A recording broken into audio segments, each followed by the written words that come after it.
You have a barbershop business. The defendant left your employment. Correct. I opened my own business.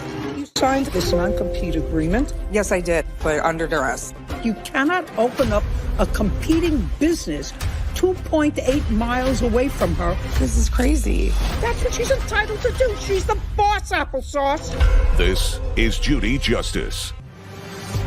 Nicole Messino is suing her former employee, Felicia Stella, for breach of contract, slander, and loss of income. Court come to order. All rise. Have a seat, please. Hello, Judge. Case number 3095, Messino versus Stella. Thank you. You're welcome. Miss Messino, you have a barbershop business. Correct. How long have you had it?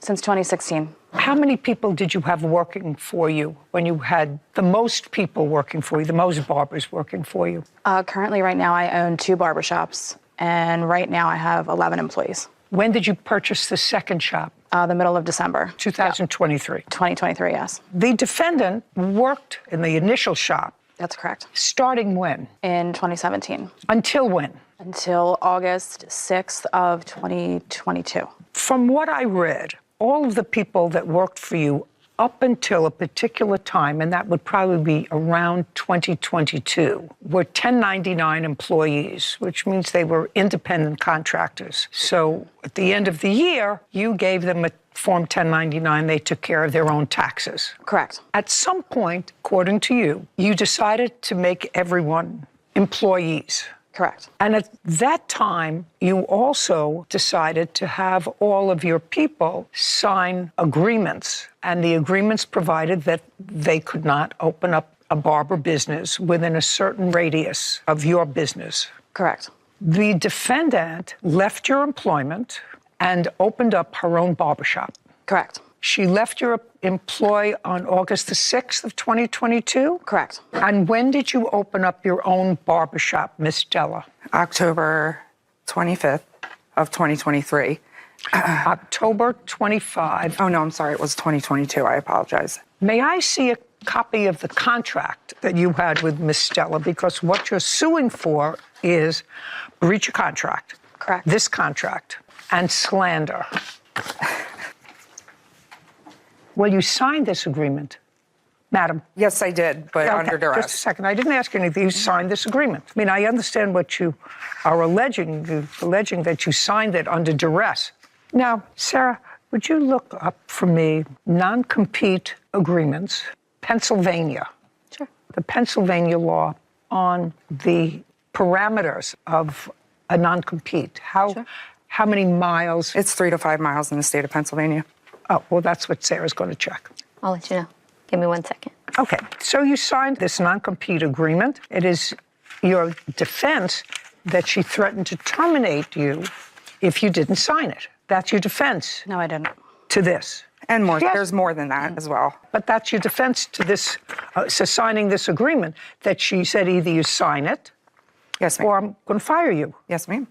Well, that's okay. She could do that. It's our business. In the state of Pennsylvania, there's contract law. There's three things that go with that. There's an offer, and then there's an acceptance and consideration. Let me explain something to you. The laws of contract in every jurisdiction are the same.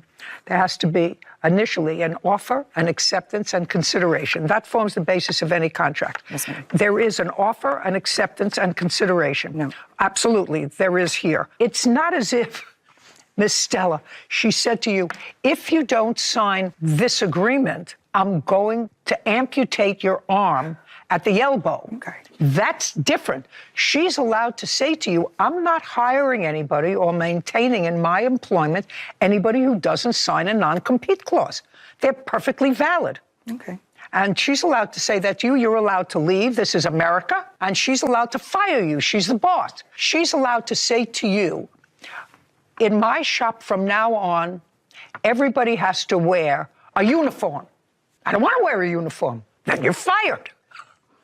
You don't have a right to a job unless you meet the requirements of your employer. The only question that I have is how many miles? So there's not a set radius. It's all about reasonableness. The geography must feature a limited geography, for example, within a defined area such as a city, normally unenforceable to prohibit employees from working for any competitor across the country. No, but as long as it's that's too onerous. Exactly. But as long as it's a defined geography, it tends to be reasonable. Okay. So what you're saying, Ms. Stella, is that you have proof that in the state of Pennsylvania, it either has to be 3 or 5 miles. It can't be both. It's just, it just says between 3 to 5 miles. I do not have that proof. I apologize. How many miles is the shop that you opened up from her shop? It's 2.8 miles away. Well, that's too close, madam.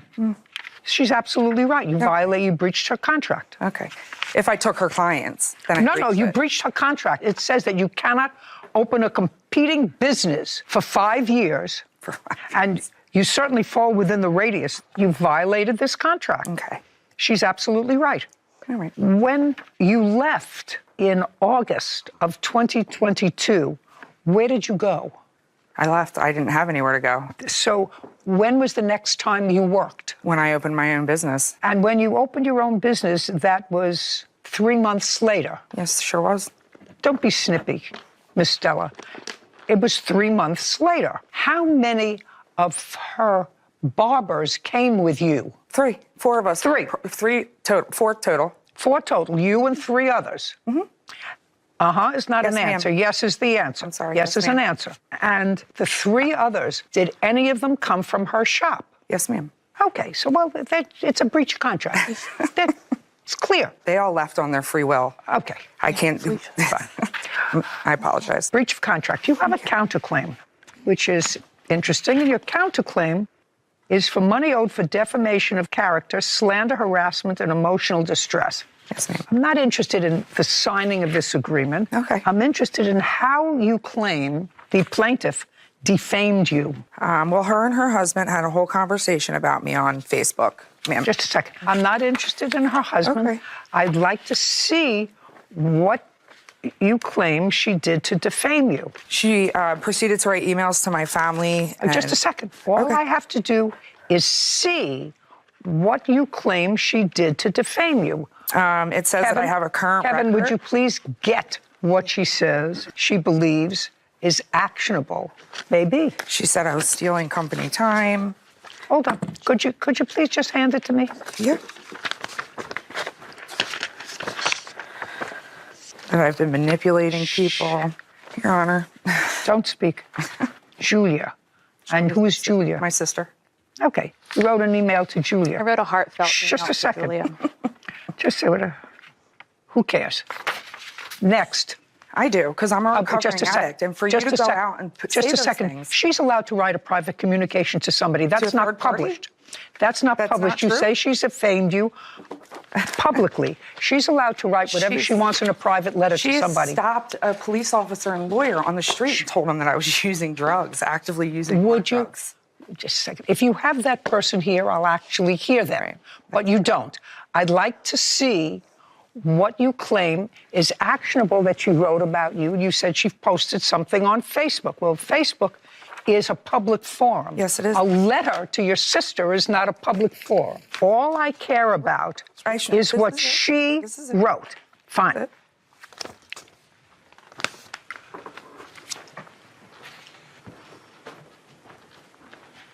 Oh, she says the cancer is gone and the entire aura of the shop has changed. The dark cloud is gone. It's almost a clean slate with your new employees. You can expand and turn Giovanni's into a barbershop powerhouse. It was meant to me. What defamation is that? You talk. What They can't. The cancer. Like, I'm not a cancer. Okay. This is crazy. All right. She went around and told people that I was actively using hard drugs, ma'am. Madam! Okay. Nicole Messino claims her former employee, Felicia Stella, breached their contract and stole her customers. Felicia is countersuing for harassment, slander, and defamation. If you bring me a witness, I will hear you. I'm not hearing what she told a policeman on the street or what she told strangers. Nothing that you've shown me that was published is defamation. What else? I was countersuing also for mental anguish.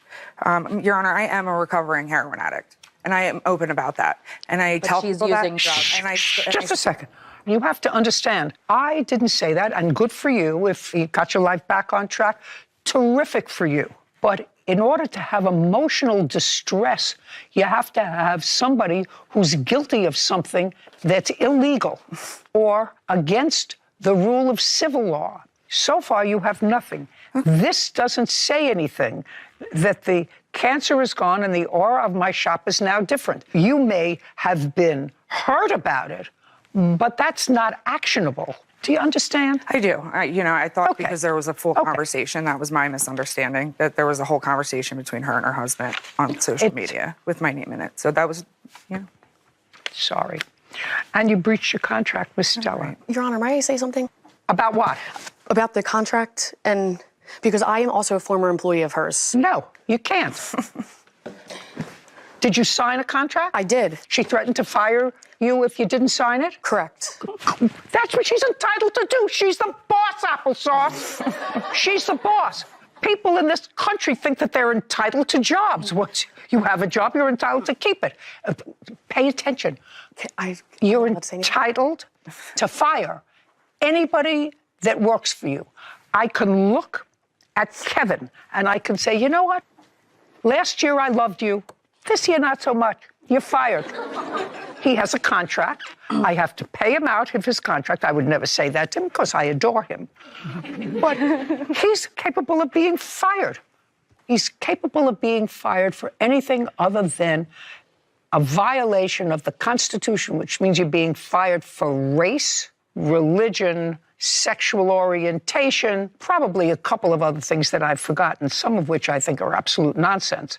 But they're entitled to fire you if you refuse to sign an agreement that prohibits you from stealing their clients and their employees. They're absolutely We were independent entitled I was an to. independent contractor for 8 years. Tell me how they were her clients. They were not her clients. You violated the terms of the contract. You cannot open up a competing business 2.8 miles away from her within She tried to make in me 3 months. unemployable. Judgment for the plaintiff in the amount of $10,000. You count the claims dismissed. We're done.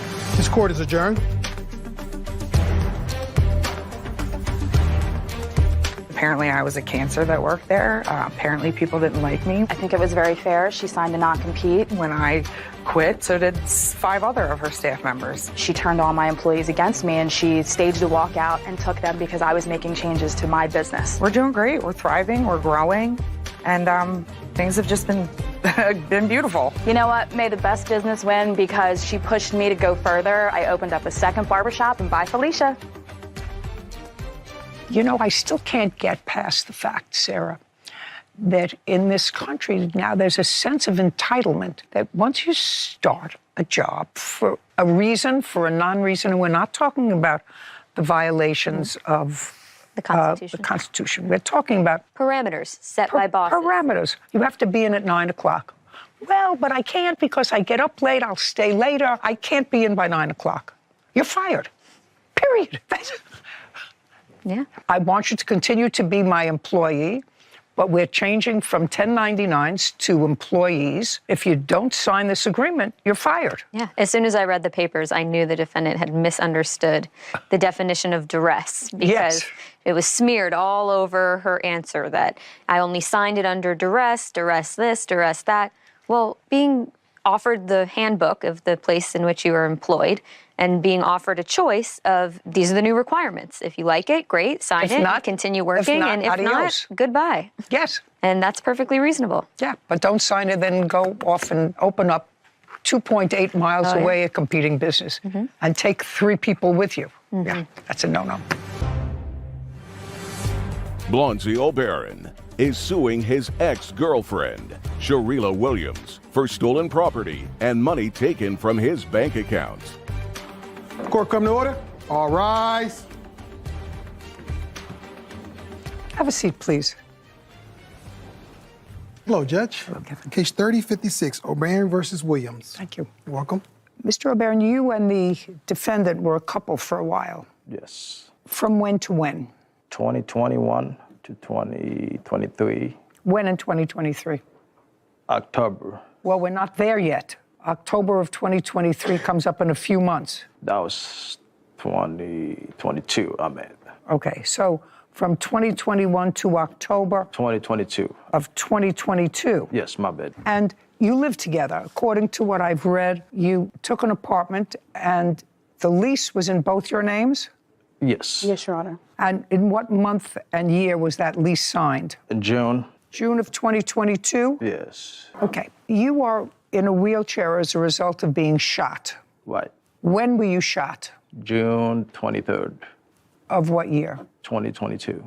Under what circumstances? It was an altercation with my mother, my kids, and her boyfriend. Okay, so it was somebody that you knew. Yes. And was that person arrested? No. Did you know who it was? Yes, I know who it was. Is there any reason why that person wasn't arrested who shot you? I had a gun myself, and then the gun happened to go off. I didn't have an altercation with the person, so it was with somebody else. He was just there, and then he started shooting. When you moved into the apartment with the defendant, you had not been shot. No. So when you were shot, you were hospitalized for a while? Yes, I was long? actually in the hospital for about 3-4 months. I'm going to come to you with some dates. Yes, Your Honor. You moved into this apartment together in October of 2022, So we moved in June of 2022. and he was shot that same month. Yes, ma'am. And he spent several months in the hospital. He spent like 3 months in the hospital. Yes, Your Honor. Your complaint against the defendant is that she used some money because you subsequently became incarcerated. She didn't use it. She stole it. She stole, you were living together, Yes. I assume sharing expenses, Right. and you had a bank account. Yes. You were incarcerated, Yes. which means that whatever income you had went into that bank. Yes, ma'am. And the two of you, when you were in the apartment, shared expenses, including rent. How did you expect her to pay rent with you incarcerated if she didn't use your money that was going into your bank account, which she had control over? The rent was already paid for 3 months. You were incarcerated on what day? I was in the hospital when the rent was already paid. Well, you were in the hospital, but then you went to jail. I went to jail. Okay, you went to jail from when to when? October till April. The lease wasn't up until May. How was she supposed to pay rent? That's what I'm saying. I paid. Are you the rent. telling me in October you paid October, November, December, January, February, March, April, May? I paid for 3 months. Which 3 months? From October, maybe till December. Let's say it's true. I assume you can prove to me that you paid the rent for those couple of months. What happened to December, January, February, March, and April? What about those 5 months? We actually didn't have an agreement for me to pay anything, so You were both on the lease. You were both fully Right. responsible for the rent. Right. And you were paying something Right. towards the rent. Right. Well, I'm asking you, how do you expect her to pay the rent? What was the total rent? The rent was $750 a month, Your Honor. And prior to going to jail, how much did you contribute towards the rent? Is not an answer. I wasn't working at the time because my situation, from October, I was being incarcerated, and I applied for disability, and then I was waiting to get approved while I was. Well, you got disability. That's what you're complaining about, that you took Yes. money out of your account. The money that came out of your account to pay some of these bills was from disability. I wish you would pay some bills with it. That would make me feel a lot better. But she never paid no bills. She just used the money for unnecessary stuff. So. How do you know that? Because I have the proof. If she would pay the bills with the money, when I got home, when I get out, I will probably have somewhere to go. When I left the hospital, I had a GoFundMe. I had a little money. I was helping paying Just a bills. second, you did a GoFundMe? Yes, from the what? hospital, from the months I was in the hospital, so to help me with my medical needs and stuff. How much did you collect from a GoFundMe page? 2,800 something. Do you have an outstanding medical bill? No, I don't. I actually had Medicaid then at the time. So that you had no hospital bill. You walked out of the hospital, didn't pay anything. No, I applied while I was in the hospital. Doesn't matter. You didn't pay anything, correct? No. So what did you do with the $2,800 you No, got from? Shh. Okay, I'm sorry. What did you do with the $2,800 that you got from the GoFundMe page? I'm just curious. I actually bought a lot of stuff for me to use. When I got out, I needed a lot of stuff. Okay, you say she took money. Did you take any money out of his account? Yes, Your Honor, I did. How much did you take out? I roughly spent maybe $3,000 on bills. Okay, and what did you spend the $3,000 on? There was rent, there was food, there were utilities, my car note. Well, why is he responsible for your car note? Why is he responsible for your food? Blondie agreed to take care of me because I was not working. I stopped working when he had his incident, his shooting incident. I stopped working to take care of him, to be there for him. And so I had no income coming in. Blondie stated to me that once he received his disability, he was going to take care of me because he had been priorly living with me and not paying any bills. Is that right, sir? That's a simple answer. She said something to me. It sort of makes sense. And all I'm asking you is the statements that she just made to me, are they accurate? Aaron claims his ex-girlfriend, Sharila Williams, stole his property and wrongfully withdrew money from his bank account. Sharila is countersuing for property damage. The statements that she just made to me, are they accurate? Somewhat. What's not accurate? Were you living with her? Yes, ma'am. Were you paying bills when you were living with her? Rent, food, utilities? Yes. Were you paying for that? I actually paid for food. Yeah. Okay, so you paid for nothing. And then prior to your becoming incapacitated, was the defendant working? She actually was working and then she stopped working. She was working. What was she doing? You were living together, so you know what she was doing. What was she doing? She wasn't really taking care of me. I didn't ask about taking care of you. She wasn't doing nothing. I asked, was she working prior to your becoming incapacitated? Yes. What kind of work was she doing? Nursing. She was a nurse. Yeah. Are you still nursing? Your Honor, I'm a medical office receptionist, so I'm not a nurse, Your Honor. We should have gotten to know you a little bit better. Okay. And on what date did you leave that job? I stopped working in July.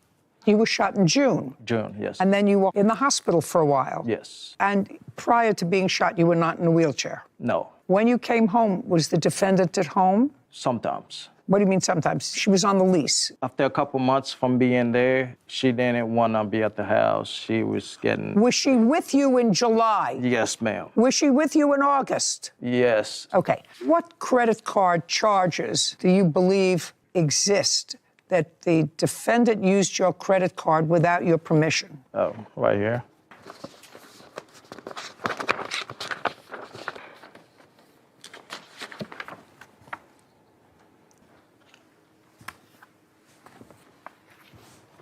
Now, this is a checking account statement, sir. It's the checking account. It wasn't no credit card. So she never used your credit card without permission? No, it wasn't in a credit card. Okay. It was just checking account.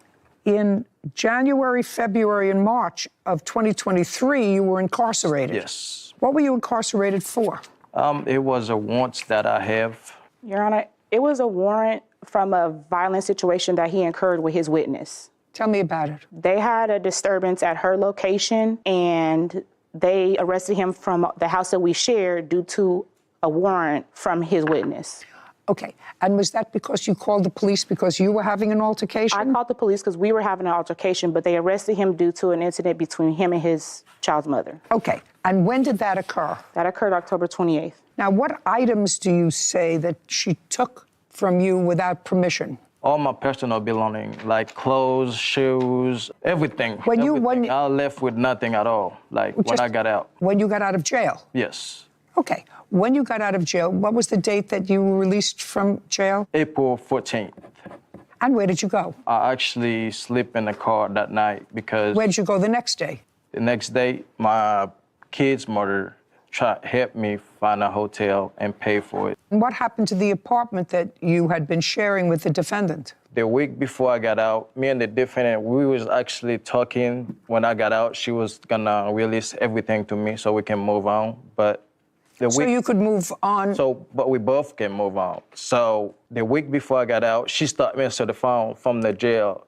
And then she had a plan to move out, but when she moved... Well, the lease was up the next month. I don't think the lease was off yet. Yeah, the lease was going to be up the next month. It was a year lease. Well, I'm not sure about that. Well, I'm telling you, it was a year lease. It was going to be up the next month. Okay. Well, then again, she didn't want me to be there anymore. Well, you had an altercation with her, did you not? After my incident, she started there. Just a second. You had an altercation with her? We had, yes. You had the altercation in October. Yes. Right? Yes. And as a result of that altercation, another warrant dropped on you from another incident. Yes. So I can imagine that she didn't want to be with you anymore because she had called the police on you as a result of the October incident. No, that wasn't the reason. Why? What was the reason? The reason was because I wasn't good enough at the point because of my situation. I was in a wheelchair. She didn't want nothing to do with me at that point anymore. Okay. The only reason she actually led me on when the doctor told me I couldn't walk anymore. I told her, you don't have to be there if you don't want to. And even my mom told her that when she seen her outside the hospital. But she kind of feels some type of way about that. And then when I told her after that, she told me, well, your mom tell me the same thing, but I choose to be here because, you know, I love you, this and that. So she leave me on, tell me, I'm going to help you. You can come back home with this and that. And then a couple months after the low money I got from the GoFundMe was over, everything I said was an argument, and we started getting into altercation every other day. Because after the 2 months that I didn't have nothing to basically give her anymore, and being in my situation, it's like she was using that to, you know, take advantage of everything.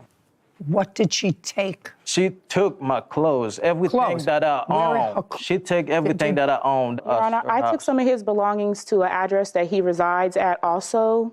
I dropped some belongings off over there in Independence, Missouri. And do you know who lives there? Yes, his brothers live there. And what did you bring over there? I dropped off a couple Tupperware of clothes, Your Honor. I didn't want to bring anything personally to him because I just kind of feared for my life.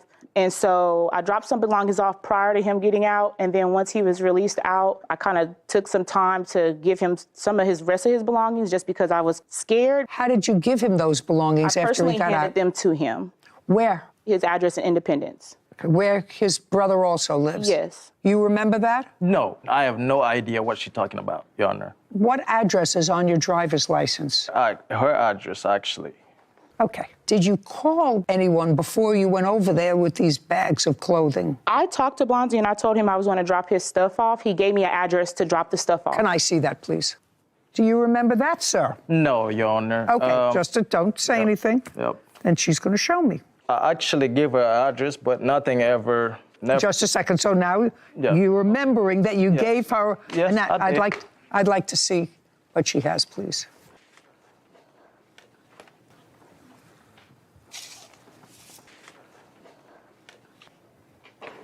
It doesn't say anything. I will give you your belongings. We can move on, but it's up at the top where I'm asking him for the address. Address or what? And he's not sending it, but he did send me an address. I just don't have that with me, Your Honor. Okay, but I want to tell you something, sir. In this text exchange, she says address or what?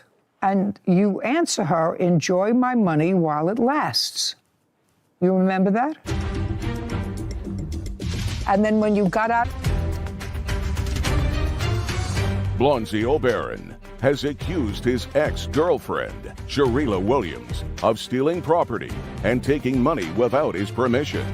Sharila is countersuing Blondie for property damage. I'm now addressing your counterclaim. I want you to tell me what happened on October 28th. So what happened was I came home to him tearing up different items around the house. He tore up a wardrobe of mine. There were some TV damages done. As I came in the house, we were arguing. We had been arguing. What were you arguing about? I no longer wanted to be with him just for the past things that I've experienced with him. I was just done and over the drama, the mental abuse, the physical abuse, the verbal abuse. My kids are witnesses to this. I was just done, Your Honor. I wanted to move on. So I called the police, and then they informed me that they were arresting him on another charge for whatever he had going on with his children's mother. Now you can stand up. Okay. Tell me your last name. Moore. Ms. Moore. Yes. You and the plaintiff have a child together? Yes, ma'am. One child? Yes, ma'am. Plaintiff was arrested for an altercation that he had with you. Right. When did that happen? Huh? A couple weeks before he was shot. He had some mail come into my house, and I didn't realize that he had mail delivered. And so he came to my residence, and he was looking for the mail, and I didn't give it to him. And so I asked him to leave a couple of times. He didn't leave, and so then I called the police. And so that's when he had a warrant out for his arrest for basically like disturbance of peace. Oh, no. That doesn't make sense to me. He tried to attack her with a crowbar. Just a Your second. That doesn't make sense. I've been in this Physical. business for much too long, folks, I want my mail and I didn't give it to you, so That we is went to what jail for happened, 6 though. months. That didn't happen, madam. No, Miss it Moore. was it kind of got put under domestic because he did become like violent. He wanted. Well, that's what I'm asking you. Yeah, he wanted Don't his give me this mail. mail business. He wanted his mail, so he had a crowbar basically approaching my vehicle. And so my nephew went out there and tried to stop it. And so they kind of had a back and forth shoving a thing. Just a second. So now it's getting more serious. Yeah. Were you, sir, arrested with regard to that domestic incident? Yes. Was there a trial on that case? Yes. What happened with that case? They dropped it and just give me probation. No, they didn't drop it. Yes, If they they gave you the charges. Just a sec. Listen to me carefully. The justice system does not put people on probation unless there is a conviction for something. Right. Now, they may have reduced the charges. Did you have a trial or did you plead guilty? Plead guilty. That's different story. You pled guilty to what charge? Assault. On whom? Her nephew. Her nephew, not her. No. Sit down. Okay. Sit down. I can rely on nothing that you tell me. So you were convicted of assault on her nephew. You were placed on probation. I was already on probation for something else. What were you on probation for? For something else? Probation violation. Well, you don't go to jail for probation violation unless there's another underlying crime. What was the underlying crime that Driving. Driving? Yes. Nah, driving is not a crime, sir. You were never on probation for driving. Yes, I was. Well, not in this country. Okay. Not in this country. You may be on probation if you have an aggravated DUI. You may be on probation because Suspended license, ma'am. Well, because you had no license. Yes. Even driving on a suspended license, you don't go to jail unless you had something more serious. Before that, No, Your Honor. you seem to have an awful lot of legal problems, sir. I have. You have an awful lot of legal problems. You were living with this lady. She took out money. She paid bills. Forget it. You used your GoFundMe page. I don't know what for. Here's a phone. I listened to your counterclaim. Your counterclaim didn't say much. It said he destroyed some things in your house. Yes, Your Honor. Blondie tore up some TVs that were in the house. I have pictures of. That was in October. October. Almost a year ago. Yes, Your Honor. Almost a year ago. We're almost a year later. If he destroyed some of these items, where have you been about filing a case against him? So I realized that the police department, they put out a warrant for the damages that occurred October 28th to an iPhone of mine. Do you have that a police report, I'd yes, like to Your see the Honor. police report. You cause any damage to things in her residence? Actually, what happened... Just a second to see the yes or no. No, Your Okay. Honor. Okay, the only thing that was reported damaged was an iPhone. Yes, Your Honor. Period. And the police reported that it was broken front and back. Nothing else. No TVs, no nothing. That's what the police reported. They spoke to you and that's what you said was damaged. Did you damage her iPhone? No, ma'am. How did it get damaged? What happened was the altercation that happened between me and her. She started. I was in the kitchen, and then she was in the bedroom. And then next thing I know, I was opening the fridge. I'm sitting there, and then I got a punch that come behind my head, and then she took off running and went outside, and then called the police. What did you use to call the police? Is not an answer. What did you use to call the police? My cell phone, Your Honor. Yuck. Your counterclaim is dismissed. So is your claim, sir. I suggest you stay far away from each other, and I'm going to tell you one thing. If he has violent propensities, you think twice. Be smart. Goodbye. Both of you. Goodbye. This court is adjourned. Blondie freeloaded off of me for a year and a half. I don't think it was fair enough. I didn't really get my point across. The final straw is my kids. My kids had endured enough, and it was just time for a change for us. Forgive her. I guess she needed the money more than I do. I'm not really mad about it. It's okay. I'm okay with the judge's decision today. I just gonna get my protection order and move on. You know what was most distressing to me about that case, Sarah? The plaintiff's girlfriend, the mother of his son, was a well-spoken, articulate, together woman with whom he's currently living, despite the fact that he was convicted of a serious assault. He was originally charged with aggravated assault on her nephew. Then you have the defendant, another articulate, seemingly together person who had a responsible job before him. These two women accepting a place where they know they're going to live in fear of somebody that has violent propensities. Yeah. They both know it. At least with the defendant, after they had that altercation in which she called the police, she left. She said, you know, her testimony today was, that was it for me. But you can't say the same thing for the mother of his child, so it's just unfortunate that she'll have to live with that fear. I don't know how long. We'll see. Taylor is suing his former friend, Sabra Crockett, for the cost of a van. Court come to order. All rise. Have a seat, please. Case 3065, Taylor versus Crockett. Thank you. Welcome. Mr. Taylor, Yeah. I read your complaint. I have several questions. for you. Okay. When was the last time you owned a car in your name? October of last year. What kind of car did you own? 2010 Lexus. What happened to that car? The upper and lower control arms were broke, and I couldn't drive it because I felt that it was too unsafe. How long did you have that car? About 4 months. Was it insured? Yes. By whom? I don't have the name of the insurance company with me, but it was insured. Prior to that, you had that car for 4 months. What was the car you had previous to that? Previous to that, 2000 Cadillac SDS. On either of these cars that you had, either the Cadillac or the Lexus, had you accrued tickets and fines? Yes. How much? I believe my tickets are around a couple thousand. On both of those cars? No, not on those cars, from cars prior. I'm talking, well, you couldn't have registered either one of those cars, sir, if you had $2,000 in fines on other cars. I have a photograph of the picture of the registration. Of what?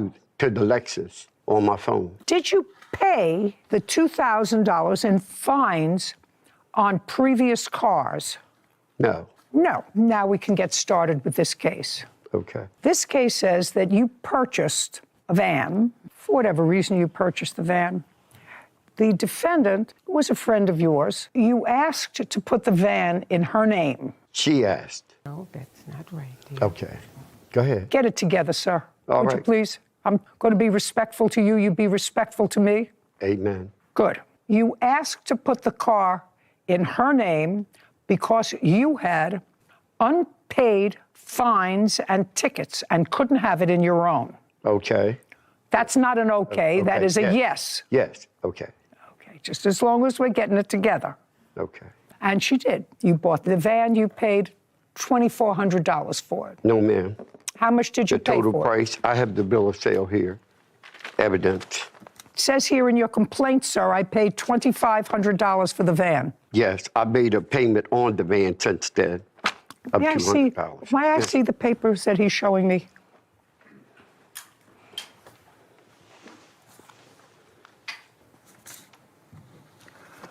I went to visit my friend in April 2022, who was a bishop, parked next to an old van at the church owned and asked if they would be willing to sell it. He said the church would sell me the van.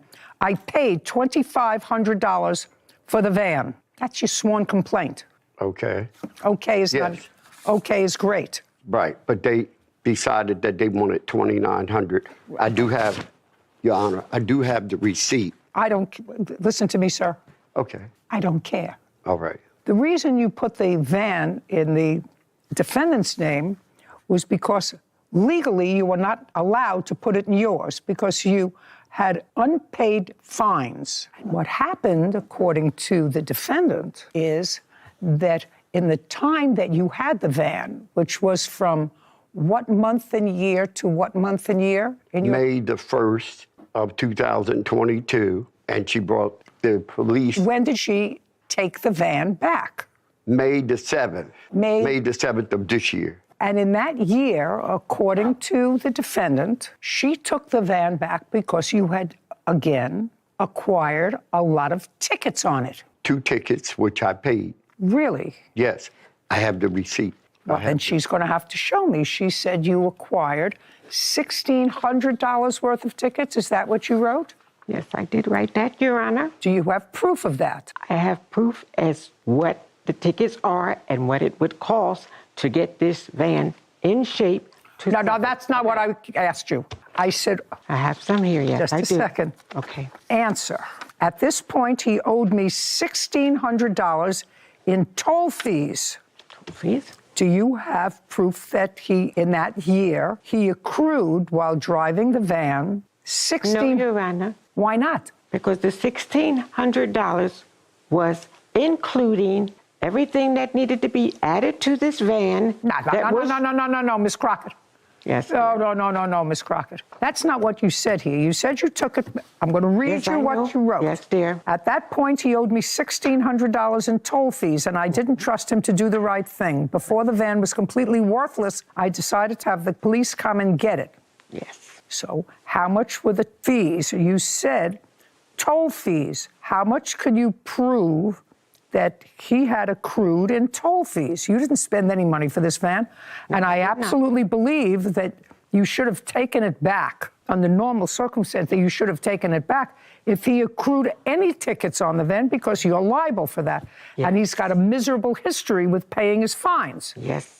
Yes, do you understand? Yes, yes, Your Honor. Yes, Your Honor. How much can you prove he had in toll fees? The tickets that I have here, pictures of. Well, show me. Okay. I didn't ask you for anything. Are you showing me text messages? I want to see toll fees. That's all I have, dear, is the text messages. From whom? Between Edward and myself, and some pictures of the tolls, the tickets that I sent to him through the I would phone. like to see the tickets that you sent him. I don't want to see text messages. You tried to claims his former friend, Sabra Crockett, owes for the cost of a van. Sabra says the van was stolen and she owes him nothing. You're the owner of the car. You would have gotten notification of toll fees. Yes, I did, Your Honor. Well, then I want to see them. Look that up. Give me the low range. 1,600 to 4,000. Miss Crockett, it's taking you too much time to find what was clear. All right, here's two, my dear. There's two what? More. Here you go, young man.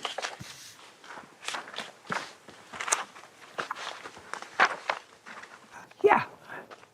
Well, I have one, and she says to you that she got a collections notice on a ticket from September 13th in the amount of $110.17. So you need to call this lady. And then on May 5th, she says to you, your balance from other tickets would be $601.17. No, ma'am. I have two tickets here. Mm-hmm. One that's $33 from Trenton. I was in Trenton. I have one that says $110.17. Right. I have letters here that state that she received the money. Just a second. When did you get the fines? I didn't get pulled over. This was like from a camera shop. And there was no toll booth in Trenton. How come it went? Just a second. It went to collections, sir. So if she was notified of a ticket, listen to me. Okay. If she was notified of a ticket, believe me, this lady notified you right away. No, she didn't. I can prove it. Go ahead. The letter that she sent me said that the ticket was September the 13th, 2022. 7 months later, I have here from her one ticket that says $110.17 and another ticket that says $33. That's $143.17. I'm not talking about money. I'm talking about why did it go to collections? Because she didn't turn the money in that I stuck in her mailbox. And I have proof here that I stuck the money in her mailbox. Just a second. On what date did you put money in her mailbox? I have it here on March the 15th. It says... Just a second. March? Yes. Just a second. March the 26th at 5:15, I got a text message from Miss Moore. I just got it this morning, the money you put in my mailbox. I got it, but you are still late. I will send you the picture of the ticket. Now, this is the first time I gotten a ticket from her period. The one for 33 and the one for 110.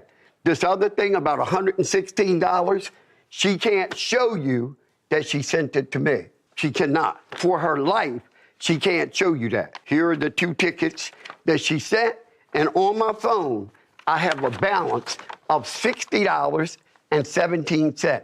Oh, well, maybe From this her. says, maybe this says 60, although it looked like 601.17. Oh, no, $60 and 60? It's $60, Your Honor. $60.17? Yes, dear. Yes, not Okay. 600. That was on Friday, May 5th. Yes. On Monday, May the 1st, I paid her $182 for insurance. Here's the letter that she sent me about the insurance May I? due.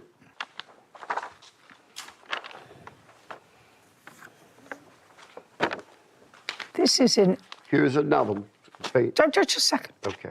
Let's start with this, Mr. Taylor. The fact that you tried to scam the Department of Motor Vehicles starts you off with a problem.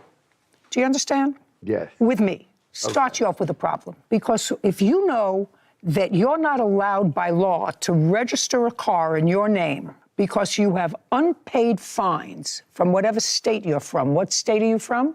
Philadelphia, Pennsylvania. From Pennsylvania. You have unpaid fines. And you try to circumvent the law by physically owning a car, having it in your possession, and being the sole driver of the car, and putting it in someone else's name to circumvent the fact that you haven't paid tickets, doesn't put you in a good place here. Okay. Do you understand that? Yes, ma'am. We understand that. It's like buying a car without a driver's license and saying, you know what? This is the car I want. I have no driver's license because they took my license away for drunk driving, but I need a car to get around. So I'll give you the money, you buy the car, and I'll drive it. Do you understand? Yes. That's against the law. So when people come into court who have already broken the law, and you ask me to find in your favor and return a car to you that you can't own, you understand? We have a problem. That's where we're starting from. Now, similarly, you were an accomplice because you knew that he couldn't have a car in his name. Are you denying that you knew he couldn't have a car in his name? Yes, I am denying that, Your Honor. Now you tell me why you thought uncross your arms, why you thought he needed the car put in your name rather than him owning the car himself. Okay, this is how it went, Your Honor. No, I asked you a question. Yes.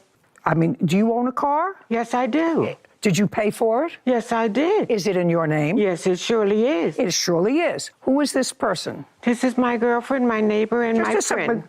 Does she own a car? Yes, she does. Is it in her name? Directly, yes, it is. Okay, so you know that if he bought a car with money Yes, and said to you, put it in your name, there had to be a reason. definitely. What did you think the reason was? When I got to the Allstate office to get the title change, he approached me and said, could you put it in my name because I have a lot of tickets? That's what I just said. Yes, but I didn't know that. I knew that he had a lot of tickets. I said, I'm going to give you 3 months.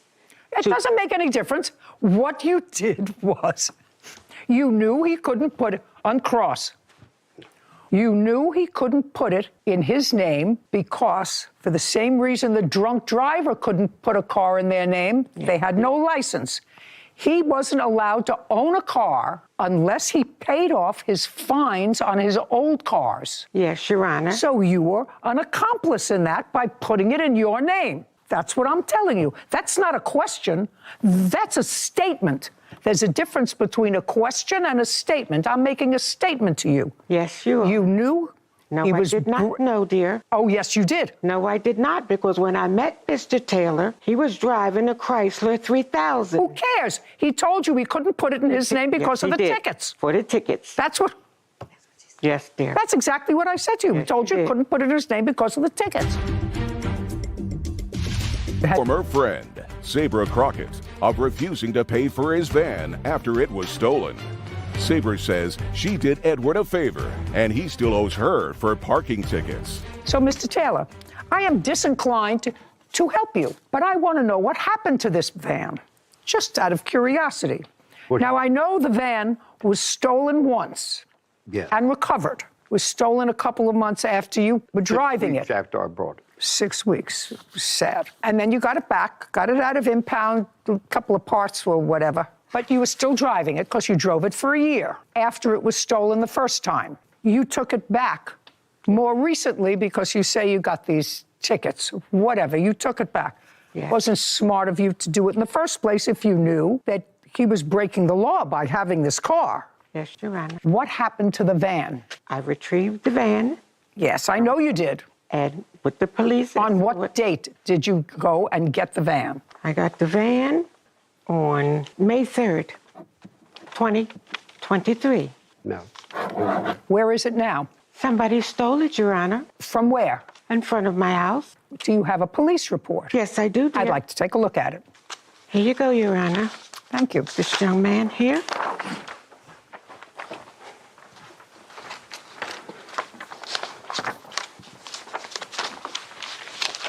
Okay. And Allstate is the insurer. Yes, dear. Did you advise Allstate that it was stolen? Yes, I did. And what happened? They gave me a claim number and said they'll call me in a couple days. And did they call you? Or you waiting for the call? I was waiting for the call, yes. Dear. Oh, well, then you have to wait, sir. If you get any money, you have to give it to him. Do you understand? Yes, Your Honor. Yeah. I have talked to Allstate, but it was only, liability on it? No other? Well, that would not be my problem. That would be his problem. You put insurance on this. Yes, I pay Well, every month. it depends upon what kind of insurance you have. $80 If you get any money back from Allstate for the van, listen, this just happened. We're talking about something that happened 23 days ago. You're not a priority for Allstate. So I don't know whether they're going to give you any money or not. It depends upon his insurance. All I'm telling you is if you get any money for this stolen van, it belongs to him. Yes, Your Honor. Very good. Has he cleared up all the tickets that are in your name? No, dear. How much is outstanding in tickets Probably- that you can prove? Probably $50. I don't care about $50. I mean, I care about $50. Okay. I care about $50, but not as much as this tape is costing to tape this case. So you understand that if you get the check and if you had insurance to cover your van, sir, pay attention. If you had insurance to cover your van, I'm directing her to turn that money over to you if she gets it. Yes. If she doesn't get it, you get nothing. Okay. But how would I know if she got it? Well, you trusted her to put the car in her name, didn't you? But I can't, Your Honor, can I show you this here where I don't owe anything for tickets? I don't care. No, Do you I'm just understand? saying. I don't care. You do owe for your old car's tickets. Okay, yes. You but I'm do saying owe concerning- thousands of dollars for your old cars Yes, for tickets. I agree. All I'm saying to you is that if you had full coverage on this van instead of just liability, if you hit somebody, she should get a check for a stolen car. If you do not have that on the van, she will not. So I would suggest that we will prepare an order for this car that you can send to Allstate, which is your insurer, that if there is a check, her insurer, which if there is a check, that check should be forwarded to you. Whether they will do that or not, I don't know. But I doubt very much whether you were paying for anything other than the minimum liability on this van. Would that be right? Yeah, that's right. But Then you would get nothing. Then you would get nothing. She doesn't have it anymore. Yeah. Got stolen.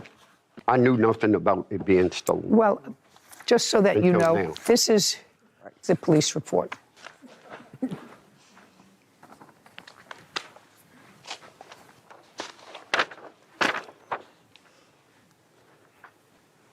Got it?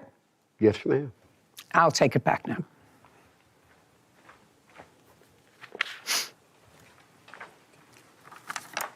Got it? Yes. Very good. Thank you very much. Your case is dismissed. Thank you. This court is adjourned. Well, the judge made a good decision. I think the judge did a marvelous job. Well, I just didn't pay it. That's just telling the truth. Because he knew I had a valid driver's license and I could drive and he couldn't. She never intended on giving me the title. I went to his church and I had the police to meet me there and I had the title, registration, and the insurance card. I learned that you can't trust everybody. This is a lesson learned. Do not sign for anything unless you check out all the facts. Okay, I just have a little bone to pick with your analogy of, I understand the analogy that you made between driving drunk and covering for someone who's unable to drive under the law for having a DUI or, something of that nature. But when you liken it to parking tickets, I understand under the law equally that person would be unable to register a car for those two reasons. But I feel like with a DWI, you're making an active choice to get behind the wheel when you know that you're drunk and you're endangering the lives of others. With parking tickets, there's a lot of factors, socioeconomic factors, that play into why someone might not be able to afford their parking tickets. Now, before you get to the counterpoint of he bought 2 more cars after that, I'm not saying that this situation warrants my counterpoint, but I do think that it's something to consider, is that a DWI is something very serious, that you're taking an active role in your own criminal behavior. You're endangering others. You're endangering others. I would agree with you. When you come into a court of law and equity, equity means you want a fair result to happen. So you're sort of throwing yourself on the court and saying, I want you to do justice. And before you do that, you're supposed to come in with clean hands. Right. And he clearly couldn't do that because the whole scheme with the car is to avoid personal responsibility, paying your tickets so that you can have a car, so that you don't park next to a fire hydrant in a handicap spot, in a fire zone. You're not supposed to do that. That also places people at risk, but not in the same way as drunk driving. But I understood the analogy. You're not supposed to, not here anyway, break the law and then come into court and ask for my help in equity when you've broken the rules. The same court you're defrauding. Yep. And she was really a co-conspirator. I don't even think she realized until you said it 3 times. No, I don't think she realized. She realized it either. I'm not sure. She was supposed to be a church member or whatever, a friend. I'm not so sure that there wasn't a little bit more there. I don't know. I don't know. But I certainly wouldn't, for anyone, put a car in my name and be responsible for it and let you drive if you have a history of being irresponsible. You wouldn't even do that for me, I don't think. No, you don't have to think about that. I would not do that for you. Thing. I wouldn't put a car in my name for you. You had this disagreement? Her son was playing with the dog. He kind of sit next to me and he was playing with some slime. And I'm like, what is that? He said, Daisy busted the ball. I said, give me that ball. And it was my breast implant. You kept your old breast implants? Absolutely. Why? Why not? I mean... This is Judy Justice. Naomi Jackson is suing her former roommate, Gianna Rodriguez, for property damage caused by Gianna's 5-year-old son. Court come to order. All rise. Have a seat, please. Hello, Judge. Case 3083, Jackson versus Rodriguez. Thank you. Miss Jackson, you have your own home? I do. You own the home or rent it? I own it. You have a mortgage? No. You and the defendant met, you became friends, and you invited her and her 5-year-old child, who she shares custody with the father, to live with you and share expenses. Yeah. When did you do that? She was a tenant of mine, is how we met. That was 2 years ago, back in 22. And it was her boyfriend that I rented to. Okay, but that's not that far afield. She wanted to move out of where she was living because school's got to start. And I said, well, why don't you come live with me? I have a 6-bedroom house. I live by myself. So I said, well, why don't you come live with me? So Spurs and all me. When did she come to live with you? 2022, January, February. No, it was... In 2022, the beginning of 2022? 23, sorry. 23? Yes. 22 when she was a tenant. No, 23 she came to live with you? With me, correct. And where are you living now? I now live with my cousin somewhere else. Since when? Since June. Is that when you had this disagreement? Yeah, when we got into the argument and I told her that I was going to. And this is what you got into an argument about. Now, Ms. Jackson, it is your claim that the defendant's 5-year-old, who she was not supervising adequately, got into your bedroom, and in your closet you kept your old breast implants, ones that you had had removed because you got different ones. Correct. And you kept them for no particular reason. You weren't using them again. It's a sentimental reason that you kept the breast implants. And it is your claim that her son got into the room, got into the box where you kept them, took it and was playing with it with the dog, and they were destroyed. Correct. Okay, and you want her to pay for the breast implants. Absolutely. Why? Because why not? I mean, they were my breast implants. Yeah. Those are my property. Yeah. How much did you pay for them? The time when I did that surgery, yes, I paid $3,500. But I paid my surgery to get them taken out. I paid $4,000. No, but the new ones put in. I'm just talking. I don't care taking them out. That has no relevance to this whatsoever. So you paid $3,500 for them. When? What year? I did them back in 2000. So those silicone, I did back in 2012. Okay. So now they're teenagers. Who's teenagers? Oh. Breast implants. Yes. No, I had it for 7 years. So you replaced them after 7 years. So you replaced them in 2019. Yes, the current ones I have now. I got those taken out just 2019. So you replaced them in 2019. Yes. And you want the original cost of them. Sure. Okay, well, you don't get that. Now, you want to tell me this incident happened in June. Let's just be quick about it, please, because I have other things to do today. You heard some noise. You said the original cost. You heard, it's not like the value of them went down. If anything, it's higher to get them replaced, the silicone implants. Sound ridiculous. It was in June of this year that this incident occurred? It happened in May. 23. Okay. And you heard some noise, and when you looked outside, when you looked in the house, you found her son playing with your dog? I was sitting down watching TV. And? Behind me, her son was playing with the dog. He kind of sit next to me, and he was playing with some slime. And I'm like, what is that? I didn't want it on the couch. So I said, what is that? He said, Daisy busted the ball. I said, give me that ball, because like I said, I didn't want it all over the place, all over the couch. And it was my breast implant. Okay. And where had they been? They were in my closet in a medical sealed bag. Okay. Now, did Miss Jackson tell you about what happened that day? No, she never once, Your Honor, mentioned that she had silicones in a bag. Not to mention that they were in a closet reachable for a 5-year-old child to get to. My closet. Plus. My closet. No. And plus, my dog is there too. Not to mention, if they busted, something could have happened to him. That's a shoulda, woulda, coulda. There isn't a question, Miss Rodriguez, in your mind that due to your 5-year-old's actions, she lost a piece of her property.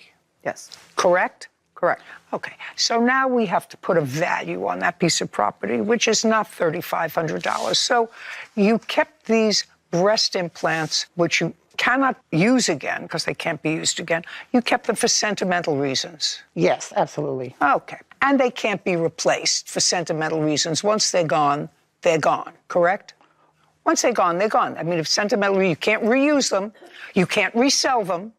They are of no... Resell them. I mean, I could probably reuse them if I wanted to. Oh, I don't think you can. And later today, Naomi Jackson is accusing her former roommate, Gianna Rodriguez, of refusing to pay for her old breast implants after Gianna's 5-year-old son destroyed them. Now, you can't reuse them. You can't sell them. You can't turn them back to the manufacturer. I paid for them.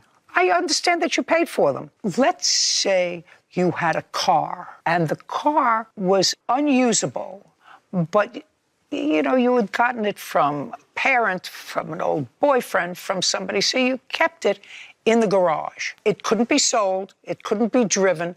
You kept it because you liked to look at it. And let's say her son, instead of your breast implants, got into the car and got bubblegum on the seat. Is he going to pay for the car? It's unusable. It's undrivable. It's incapable of being traded, negotiated for anything. It may have sentimental reason for you, but it has no extrinsic value to anybody else. So what do you think you're entitled to for losing? It value to everything else, but it has value to me, and it costs me money to get it. So I don't agree with just like... Very good. So just let it go. Very good. Your son should not have destroyed her property. Do you understand? Correct. Whether it was negligence on your part for not watching the 5-year-old, I don't know. You don't keep an eye on a 5-year-old all the time. Judgment for the plaintiff in the amount of $1. Thank you very much. We're done. This court is adjourned.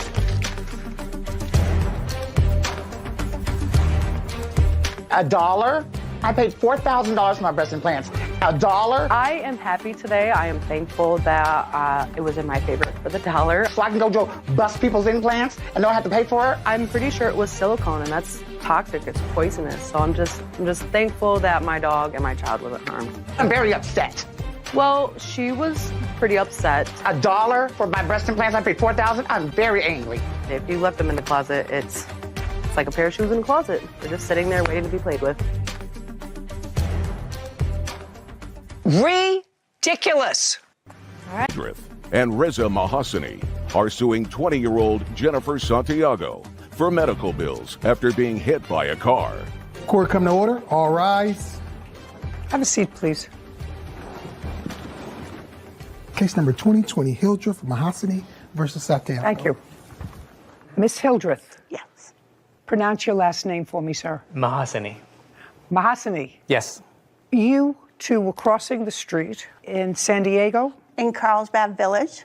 Is that in San Diego? It is. It's a suburb of San Diego. Is that where you live? Correct, in Carlsbad.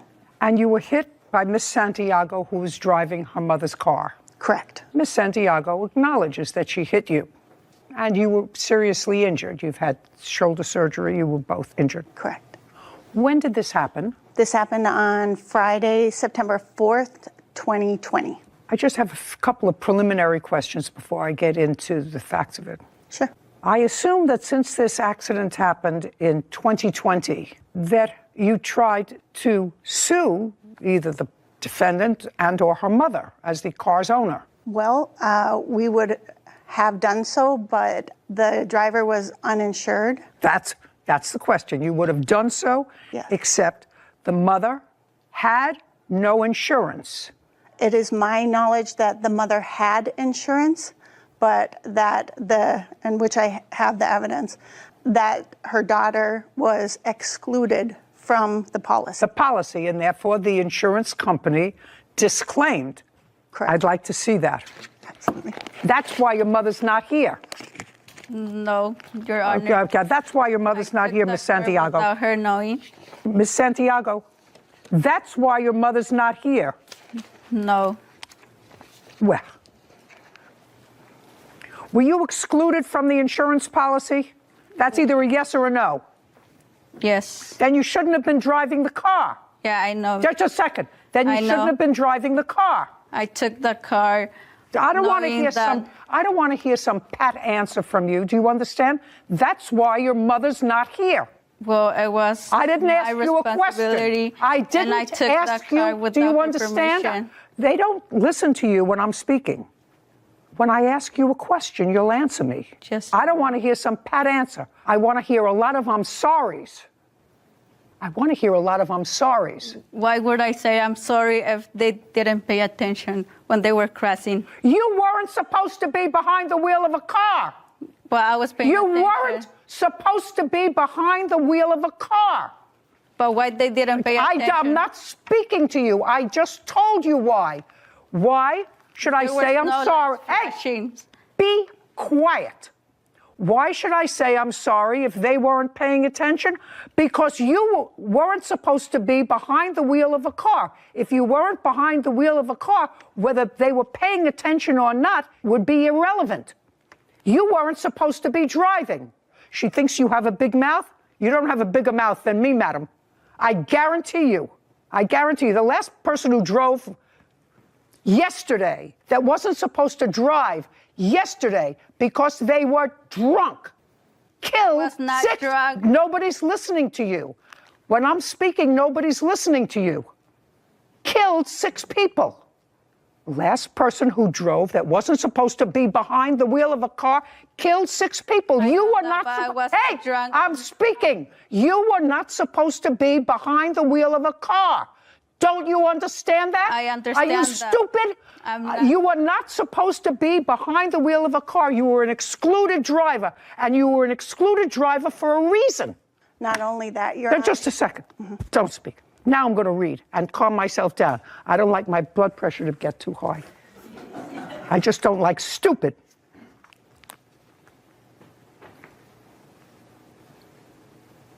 Our investigation, which is after you notified the insurance company, determined that the driver of the insured's car, Jennifer Ramirez, was not covered by the policy. That's what you're telling me. Correct. I don't understand this. You were walking, correct? Correct. Both. What is this? Your driving privileges will be suspended on November 21st. What is that? I think there was a misunderstanding that we were actually driving a vehicle. Yeah. And when I called the DMV and I explained that, no, we're actually pedestrians, then they said, oh, I'm sorry, disregard that. Yeah. Stupid. And do you have a letter from them indicating that this is wrong? They just told me that we can disregard it, and they just corrected it. That's all they did. And Can I it say was something? stopped because she was also unlicensed? Just a second. I'm not there yet. Okay. I'm not there with Big Mouth. Okay, this happened on September 4th, 2020. What time of the day?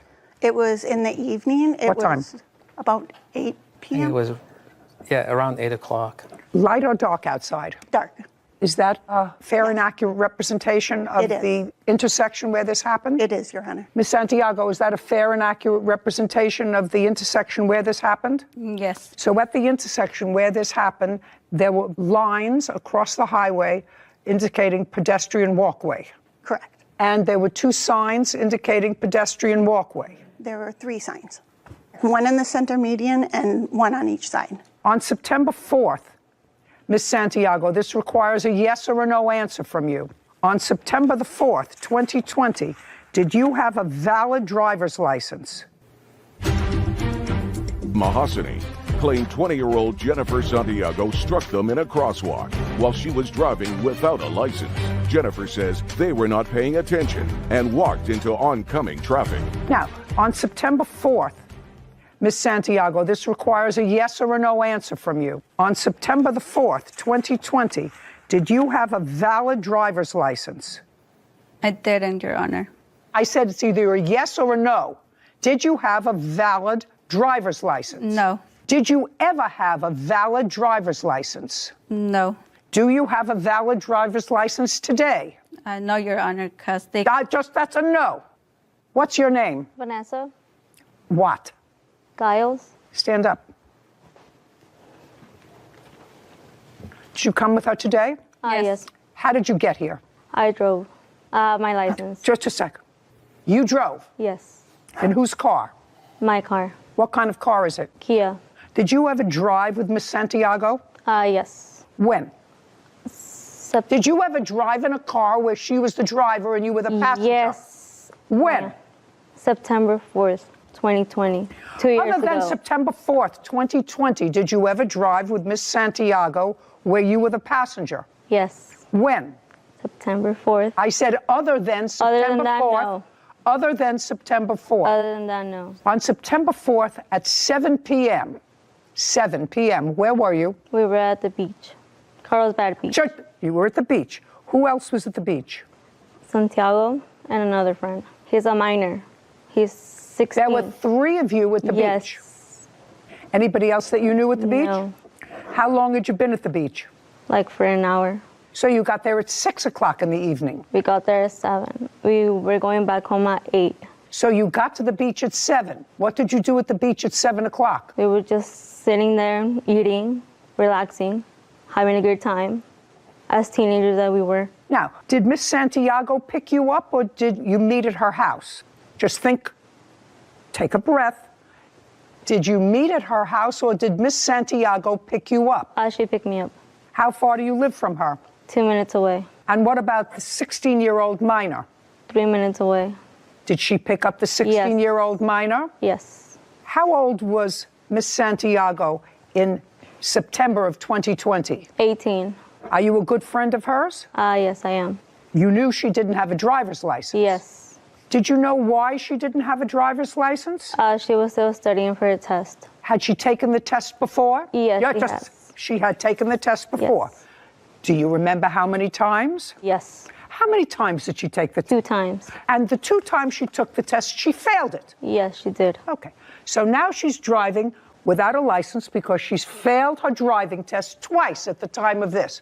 So she's studying to pass it, maybe for the third time, right? Yes. And now we have 2 years later, she still doesn't have a driver's license. Yes. Do you know why? No. Well, you're her good friend. Didn't you ask her? Well, it's 2 years later. Did you ever pass your driving test? She hasn't yet. Sit. Now tell me what happened at 8 o'clock on the 4th of September, 2020. I have pictures if you like, and would it be okay to approach the screen to show you better? No, it's not necessary. You were crossing the street. Correct. In a crosswalk, she hit you. Correct. We were. You were That's what crossing happened. the street in a crosswalk, and she hit you. Yeah, so we had come to the crosswalk sign on the left side of the photo. We pressed the button. It illuminated the flashing lights to indicate that it was okay to cross. We looked to the left. Those two cars were already parked. We proceeded to the middle and noticed that the car furthest, in the furthest lane from us, that car was already parked. So we proceeded, and we were hit. What happened when she hit? Don't! Hey, don't speak. Hey, listen. For someone who can't take and pass a driver's test 3 times, at least I would keep my mouth shut until I look at you for an answer. Do you understand? Yes. And it was estimated by the officer that we... No. She hit you in a crosswalk. That's a crosswalk. This young lady knew I'm not... Did you hear me? I'm not speaking to you. You don't understand this was a really bad day for this kind of case to come into court. You do understand that? Yes. Okay, good. And you know why this is a very bad day for your case to come into court? No. Then you don't read the newspapers. I suggest if you read the newspaper, maybe you would be able to pass your driving test. Because either you failed the written portion or you failed the driving portion, one or the other. Do you understand? Yes, Your Honor. Good. Now we understand each other. Now you're almost at I'm sorry. You're almost at I'm sorry. When the defendant's car struck you, where did you land? I have photos to show. I'd like to see it.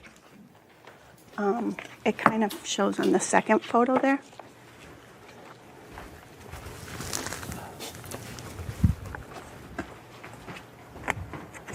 Oh, you hit her windshield. Who hit her windshield? We Is that both you? did, Both. Your Honor. And the hood. That's not true. I only saw that her husband, that he hit the shield. It wasn't her. What an idiot. Wow. Kevin, I would like you to show Miss Santiago that photograph and this one.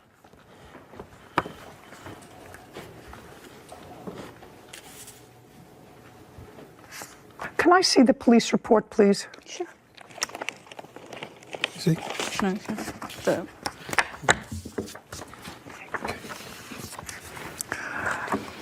I'd also like you to show her these. I just want her to take a look at them. To know what happens when you act irresponsibly. And you do things that you're not supposed to do, like take a car and drive it when you have no license, when you failed your driving test twice. Lisa Hildreth and Reza Mahasani are accusing 20-year-old Jennifer Santiago of hitting them in a crosswalk while she was driving without a license. Okay, your last name is? Giles? You spoke to the police that day. Yes, I did. I don't know what you're doing here as a witness. She stated she did not see what happened. That's what it says here. Yeah. Now, just a second. That's what it says here. Uncross your arms. Now you can sit down. Gillis stated she did not see what happened. However, she identified Miss Santiago as the driver. And then there was a witness. Witness 1 stated she was riding as a passenger in a vehicle driving northbound on the 3100 block of Carlsbad Boulevard. The 2 plaintiffs were crossing the road in a marked crosswalk on the south side of the intersection of Carlsbad Boulevard and Oak Avenue. The 2 were crossing from the west side of the street to the east side of the street. The yellow warning lights next to the crosswalk were flashing. They were not. Witness 1 observed plaintiff 1 driving northbound towards the crosswalk at a fast speed. She drove through. I'm speaking, not you. I was not. I'm speaking, not you. I'm reading from a statement in the police report from a witness who stopped when this accident happened that you don't know. Neither do you. Okay, so now we have a witness who neither one of you know, who said the yellow lights were flashing. Even if they weren't, there's a crosswalk and there are signs that said pedestrian. But this witness says the lights were flashing. Then the officer who did a blood test there for alcohol states as follows. During the investigation, P1, that would be you, displayed objective symptoms of intoxication. I noticed her eyes were slightly red and watery. Her speech was very quiet. I determined P1 was under the influence of cannabis. That's not true, Your Honor. Just a second. Do you have any supplementary police reports? The only other thing that I have from the officer is an email that he... No. Okay. An email to whom? An email from the police officer to us. I'd like to see it. Sure.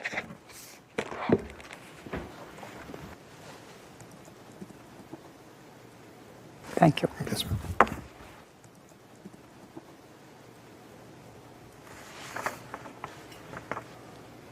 Okay, so what you said to the police officer was, and the police officer responded to you, that the report came back negative. Correct. And he said, I'm not changing it. Therefore, it's not a criminal matter. You have to sue her civilly. Correct. Because clearly the accident was her fault. Correct. Were you taken to the hospital that day? We both were. And you were taken to jail? Yeah. When was the last time you took a driving test? Month and year. I haven't taken no driving test. When was the last time you took a driving test, madam? You failed twice. So I want to know when the last time was that you took a driving test. I can't remember. It was a long time ago. Did you take a driving test in the year 2021? Yeah, I did. Did you pass that driving test? No. Was that your third or fourth driving test? That was the second. No, you took two, according to your friend, before 2020. I know. So I asked you, in 2021, did you take it? You said yes, you didn't pass it. And I asked you, was that the third or the fourth test that you had? That was my second. No. I don't know how much more that a court system can do, but to say to people who don't have driver's licenses, especially in your case where you tried to get a license but failed to pass on at least 2 occasions before this incident, which means that you were a risk to be on the road because you couldn't pass a driving test twice before this incident. Now, you want to tell me whether you, and this requires a short answer, not one of your long ones. Did you have your mother's permission to take the car that day to pick her up and go to the beach? No. Have you ever had your mother's permission to take the car and go anywhere? No. So in effect, if you had no license and you didn't ask for permission, then you stole the car. No. What do you mean no? You just didn't have permission of the owner to take the car. You weren't a licensed driver. Therefore, there was no insurance. Well, let's go back. Did you ever ask your mother to use the car? No, not at all. And what happened after you had this accident in your mother's car and after you got out of jail? What happened between you and your mother? Well, she was sad because I was in jail. And, well, she was also mad because, like, why would I take the car without her permission? Why did you take the car without her permission? Well, I honestly didn't thought that this would happen. Nobody thinks that an accident is going to happen. I don't think you intentionally hit these 2 people. No. I don't think you intentionally hit these 2 people. Are you ready to say I'm very sorry yet? Yeah, I told them we have talked before, I told them that I was sorry, and I'm telling them again that I'm sorry. Good. That's better. Judgment for the plaintiff in the amount of $10,000. We're finished. This court is adjourned. Well, I'm really pleased with the judge's decision. I didn't see anything until the guy hit the windshield. So we're here, and we're grateful for that. I was super scared. I killed them. I was crying in jail. We both have to deal with physical injuries, but Lisa said, it was the unluckiest and luckiest moment of our life, so we're grateful that we're here. Being pretty close to 18 myself, I can understand. Michael Griniger is suing truck mechanic Sean Antle for a truck engine and repair costs. Court come to order. All rise. Have a seat, please. Hello, Judge. Case number 2022, Griniger versus Intel. Thank you. Mr. Griniger, how long have you and the defendant been friends? I've known Sean probably maybe 3 or 4 years now. From where? He lives about 3 blocks away from me. I've met him through another friend that told me he worked on his vehicles before. You did mechanical work? Yes. What kind of business are you in? Construction, you name it, anything construction. And you have a couple of trucks? Yes. How many? I have one commercial vehicle and then I just have a Chevy Avalanche. The commercial vehicle, would you describe it to me? That's the one he was supposed to work on? Yes. Describe it to me, please. It's a 16-foot box truck. How old? 97. 1997. Yes, ma'am. It's as old as Sarah. And I suppose it needed a little work. Yes. And you took it to your friend. Yes. Did you drive it over there to his house 2 or 3 blocks away? Did you have it towed over to his place? We had to have it towed over there. It was operable before. But you had it towed? Yes. Yeah. And what month and year did you have it towed there? I believe this started in June of 2020. And Mr. Antel, you looked at it and you determined it needed a new engine. Well, I looked at it. Actually, I did some work prior to that. The intake manifold gasket was... You mean before June of 2020? Yes. And then the truck was running? Then he took back... Running very crappy. So it was not running well even after you fixed it? After I put the intake gasket on, I had it started, it made the same noise. We decided to put an engine in it. Okay, so it wasn't working after the initial work you did on it? No. Decided to put an engine in it. How much was it to work on the engine? He gave me a little bit of money here, a little bit of money there. It was not all in one lump sum. How much did he give you? It was 100 here once, 100 here twice, a couple different times, you know. How much money did you give him? 800. How much did you quote him for the whole job? 1,000. So he gave you 800, and according to the papers that Mr. Griniger filed, he also purchased an engine. Yes. And this was in June of 2020. I didn't get the motor at my house until I'm trying to think. It was in the winter, it was in December. Of 2020? Yes, 2020, yep. Do you have the date that you purchased the engine? Yes. What was it? January 7th, 2021. Okay, so the truck sat on his property for 6 months. Yes. Before you got the engine, which was needed to fix it. Yes. He said it was the intake plenum. Was that in June of 2020? Yeah, that's when it began. That's the whole... Okay. When did he tell you that you needed an engine? In what month? Do you recall? That was in January. So the truck sat there, and finally you told him that it needed a new engine, but it was already sitting there for months. I told him 2 or 3 months prior to that. Okay, so it was sitting there for 3 months or 4 months? Yes. And he'd already paid you the $800? He gave me a little bit here and there, yes. They already paid you the $800 towards the $1,000. So this is what the case is about. The truck has never been fixed. He doesn't have the engine anymore. He scrapped the engine, according to him. Yes. So you want what you paid for it, the engine. Yes, Your Honor. First of all, Mr. Ansel said, well, he worked on another truck for you, a smaller truck, and so that ate up the $800. And you didn't come for the engine, and finally he just sold it for scrap. Mr. Antel, were you very busy during this period of time? Not really, no. Well, could you tell me why it took 3 months for you to tell him that he needed a new engine? He knew after I put the plenum gasket back on. I called him on the phone. What month? It had him in November, right before Thanksgiving. So at the end of November. So you had the truck since June.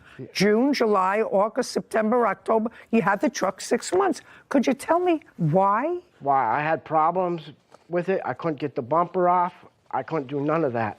Well, but that's your responsibility. You undertook a job. Yeah, I took the job because he was supposed to help me, and he never did. He was supposed to help you put in the new engine? Help me get the bumper off, and then I had problems with the city of Brooklyn Center. No. He was supposed to help you get the bumper off, and because you couldn't get the bumper off, you couldn't do the engine. Is that what you're telling me? Yeah, because it was rusted solid. Shh. I assume, I've read your papers, I assume this is the mechanic that you say helped you work on another car for him that you gave money to? Yes. Okay, so that's why he's here. Yep. Okay. In what month and year did you fix this other car? January of 2021. Of 2022. So in January 2022, the truck was where? The Avalanche. The big one. At his house, at Mike And Rager's. he brought you another truck? Yes. Which other truck did he bring you in? The Chevy Avalanche. The big truck, the commercial truck, is now back at his house. Yes. And it went back to his house because they were going to tow it from the city. Yes. And you say in January, he then brought you a different truck. Yes, of 2022. That you worked on. Yeah, completed it. Just a second. Do you recall that, sir? No, it's not exactly how it went. Did you, in January of 2022, did you bring him, you had the big commercial truck back at your house because it had to be moved. Yep. You hadn't gotten your $800 back. Nope. And he still had the engine. Yep. In January of this year. Yep. So, yep is not an answer, yes is an answer. So, why, sir, under those circumstances, would you bring him another car to fix? Sean Ansel owes for a truck engine and repair costs. Sean is countersuing, claiming Michael filed a false police report against him. Now, you hadn't gotten your $800 back. Nope. And he still had the engine. Yep. In January of this year. Yep. So, yep is not an answer, yes is an answer. So, why, sir, under those circumstances, would you bring him another car to fix? Because then I had absolutely no transportation. I needed something to work. Just a second. You have a big truck, you had a little truck. So the big truck is now immobile, it's at your house. And the only working vehicle that you had needed work on it. Yes. So you brought it to him. Yep. Not yep. That's yep. yes. Yes. And he worked on it. Yes. Because it was inoperable. No, it was operable, but he told me that. Not he told you. You didn't bring it to him because he told you you were having trouble with it. Yes. What kind of trouble were you having with it? There was a grinding. Oh, that's a big deal. Grinding sound. Yes. What parts did it need? Well, he told me it was the transfer case. Did he fix your truck? Eventually, but it was the rear end. Just a second. Eventually, did he fix, take your hands out of your pockets, did he fix the truck? The second one? The smaller one? Yeah. The one that you needed for transportation? Yes, eventually, yes, he did. He put in a rear end. Okay. Did you pay him for that? Yes, ma'am, I did. How much did you pay for that? $300. How long did he have it? Oh, he did that within about a week. 2 days. 2 days. Okay. So it took you 2 days? Yes. Did you give him a bill for that work? I didn't give him nothing, just a word of mouth. He says that he gave you $300 to fix that car. Did he give you $300 to fix that car? No, he did not. Okay, do you have any proof? $600 altogether. Just a second. Would you please show me any proof that you have that you gave him $300 to fix that car? I don't have proof of the money that I gave him. I just have the receipt. He doesn't got it. Okay.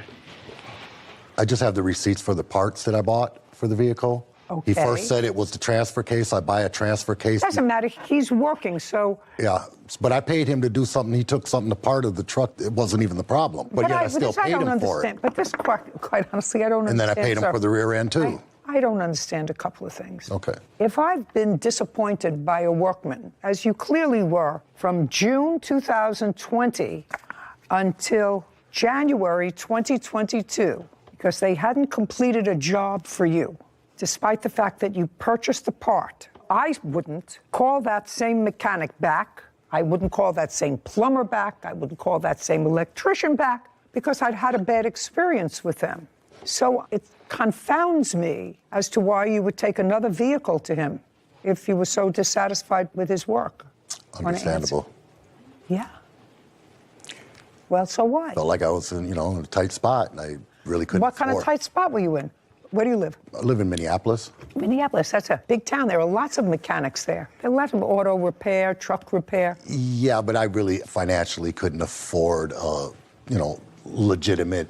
Well, that's what happens when you deal with a legitimate. But I don't understand why an otherwise intelligent man would take his only semi-operating vehicle to the same person who had his truck for a year and didn't fix it. Listen, what'd you do with his engine? I scrapped it. Okay. Don't be mad at me. Huh? Don't be mad at me. I'm not. I love you. Okay, good. Thank you. When did you scrap it? The end of April of 2022. Did you give him any notice that you were going to scrap his engine? No, I did not. There's a false police report made against me. Okay. I have the case number and the officer's number. Okay, just a sec. So you retaliated because that's your counterclaim, that he filed a false police report, as a result of which, and the false police report said that during the course of a heated argument about this truck, that he says that you pulled a gun and did not filed a police report. No, I didn't. So? You did. Prove it. You can't. Mr. Rantel. And that's your counterclaim, that he filed this false police report and nothing ever came of it except you were embarrassed by being questioned by the police in front of family members. Yes. And as a result of that false police report, you threw away his motor. Yes, ma'am. Okay, well, you can't do that. That you can't do. How much did you pay for the motor, sir? $690 plus I paid $100 for delivery of the motor. I'd like to see the invoice for that. I got the invoice for the motor, but That's not... all I need. Okay.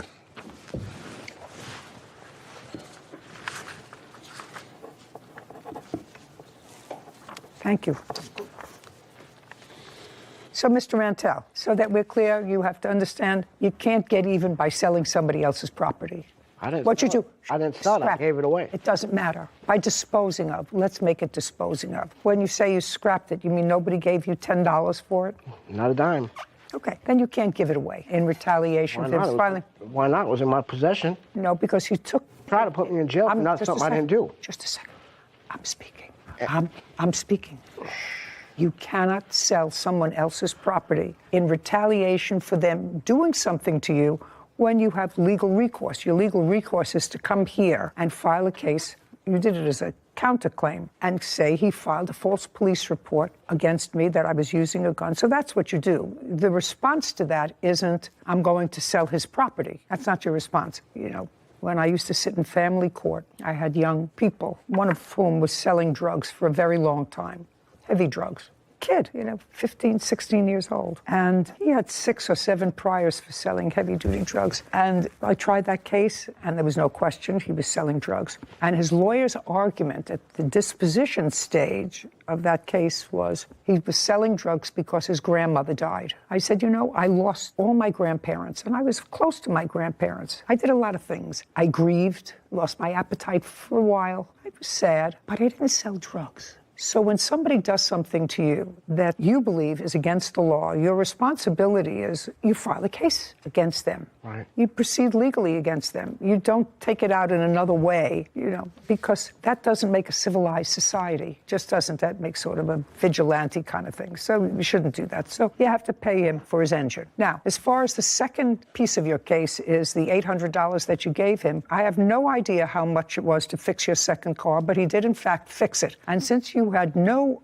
particular agreement with him on how much it was, and according to you, you couldn't deal with someone, you didn't have the funds to deal with someone who was, I think the word was legitimate. Legitimate. That's a problem that I can't resolve for you. Now let's get to this argument and his counterclaim. The argument that you had was over the truck. The white truck? Yes. Any truck. I don't care what. Yes. Truck. I'm not a truck girl myself. I like 4-door comfortable sedans. And this argument took place on what date? Why don't you tell me, Mr. Rantel, because this is your counterclaim. It was the end of April. End of April of 2022. Yes. And the police were called. No, ma'am. Yes, the police were called. They showed up at my place. No, the police report is 7/25/22. 7/25/22. May I see the police report? Yes, ma'am. Your Honor. That's a lie, because it was April. I'm going to look at it. Just a second. Yeah, time of occurrence, April 22nd, 2022. It was April. Yeah. Yes, I got him. Truck mechanic Sean Ansel of wrongfully selling his engine and threatening him. Sean claims Michael accused him of flashing a gun he never owned. Now, I'm going to look at it. Just a second. Yeah, time of occurrence, April 22nd, 2022. It was April. Yeah. Yes, I got him. You have a driver's license? It's currently suspended. How long has it been suspended, Mr. Gruniger? About a year now. What were you doing driving a vehicle? I wasn't. They were towing the vehicle with a tow chain. I understand that. But you drive a vehicle, sir. I was steering the vehicle. What does that mean, you were steering the vehicle? Driving it. The vehicle Just- moving at 4 miles an hour. I don't care if it was Behind- running backwards. I just asked you. You have no license because, according to the police, you having a driver's license would be inimical to public safety. That's what it says here. Now, why is that? Have you had accidents in the past? Yes. Yes. Serious ones? Yes. Okay. You don't need a truck. You don't need a car. You have no driver's license. No, ma'am. Me and my son, we work construction together. He drives. Do you know how old I am? Do you have any idea how old I am? You think that I believe that? I was only going 4 miles an hour. I will set the rules of what it is that means driving. You go 5 miles an hour, it's really not He lives driving. 3 blocks away from him. We were just I don't care. towing it down the street. I don't care whether you were in the kitchen, he was in the laundry room. And when you spoke to the police, Mr. Griniger, there were 2 other witnesses, and you would not give them the last name or contact information for either of them. Is that right? That's what it says here, unless it's calling Yeah, the I police didn't know line. his last name. And you wouldn't give them your son's name because you say he doesn't like police. And that I want to make straight. That is not true. I would not tell a police officer my son It should doesn't be like noted that police. Griniger stated that Michael Jr. would not give a statement because he didn't like police. Right. As well as That's Griniger not would true. not My little give the brother's phone a number police for Michael officer. Jr. I'm just telling you, I'm reading you what I know, I'm but sorry. you handed me. It's your evidence. Yep, I'm sorry. Okie dokie. Did you make an application, Mr. Griniger, for any sort of protective order against him? No. No. You were advised by the police that you could do that if you wanted to. No. Interesting. Yeah, that report is interesting. It was you, your son, and this person, Kyle, who were present, and only Mr. Antel. Is that right? When this confrontation took place? Yes. And according to you, you got out of your truck and you started walking towards him aggressively. That's according to you. That's not according. true. He's 40 feet away from me. No. I can't hear that well. According to you, I'm reading you what your police report says, sir. Yeah, but I'm reading what your police report says based upon what you told the police at the time back in April. it's not entirely correct. Griniger stated that he started advancing towards Antel.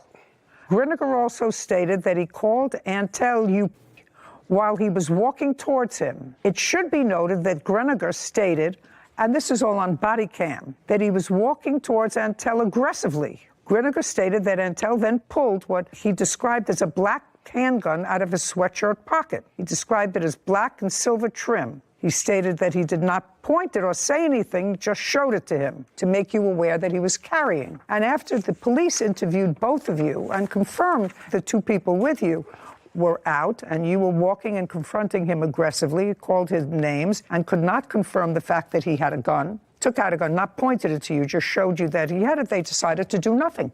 That's what you're telling me. That's what this report says. Yeah, they didn't validate it as a threat. They did not validate it at all. Right. Okay, so, Mr. Antel. Yes. What happened after that report is that police officers came to your house to ask you about that. Yes. Right? And you said, related practically the same thing that Mr. Griniger did to the police, that he approached you, that he called you a name, that he was aggressive. You said all of that. Yes. But you said you did not have a gun. That's right. Okay. And this is not meant to hold you criminally responsible for anything. Mr. Antel, have you ever had possession of a gun? No. Ever in your life? No. Did you ever purchase a gun? No. In your state, in order to purchase a gun legally, do you have to go through a process or is it a carry state? You gotta go through a legal process. You have to? Yes. Okay. Were you ever arrested for carrying a gun? No.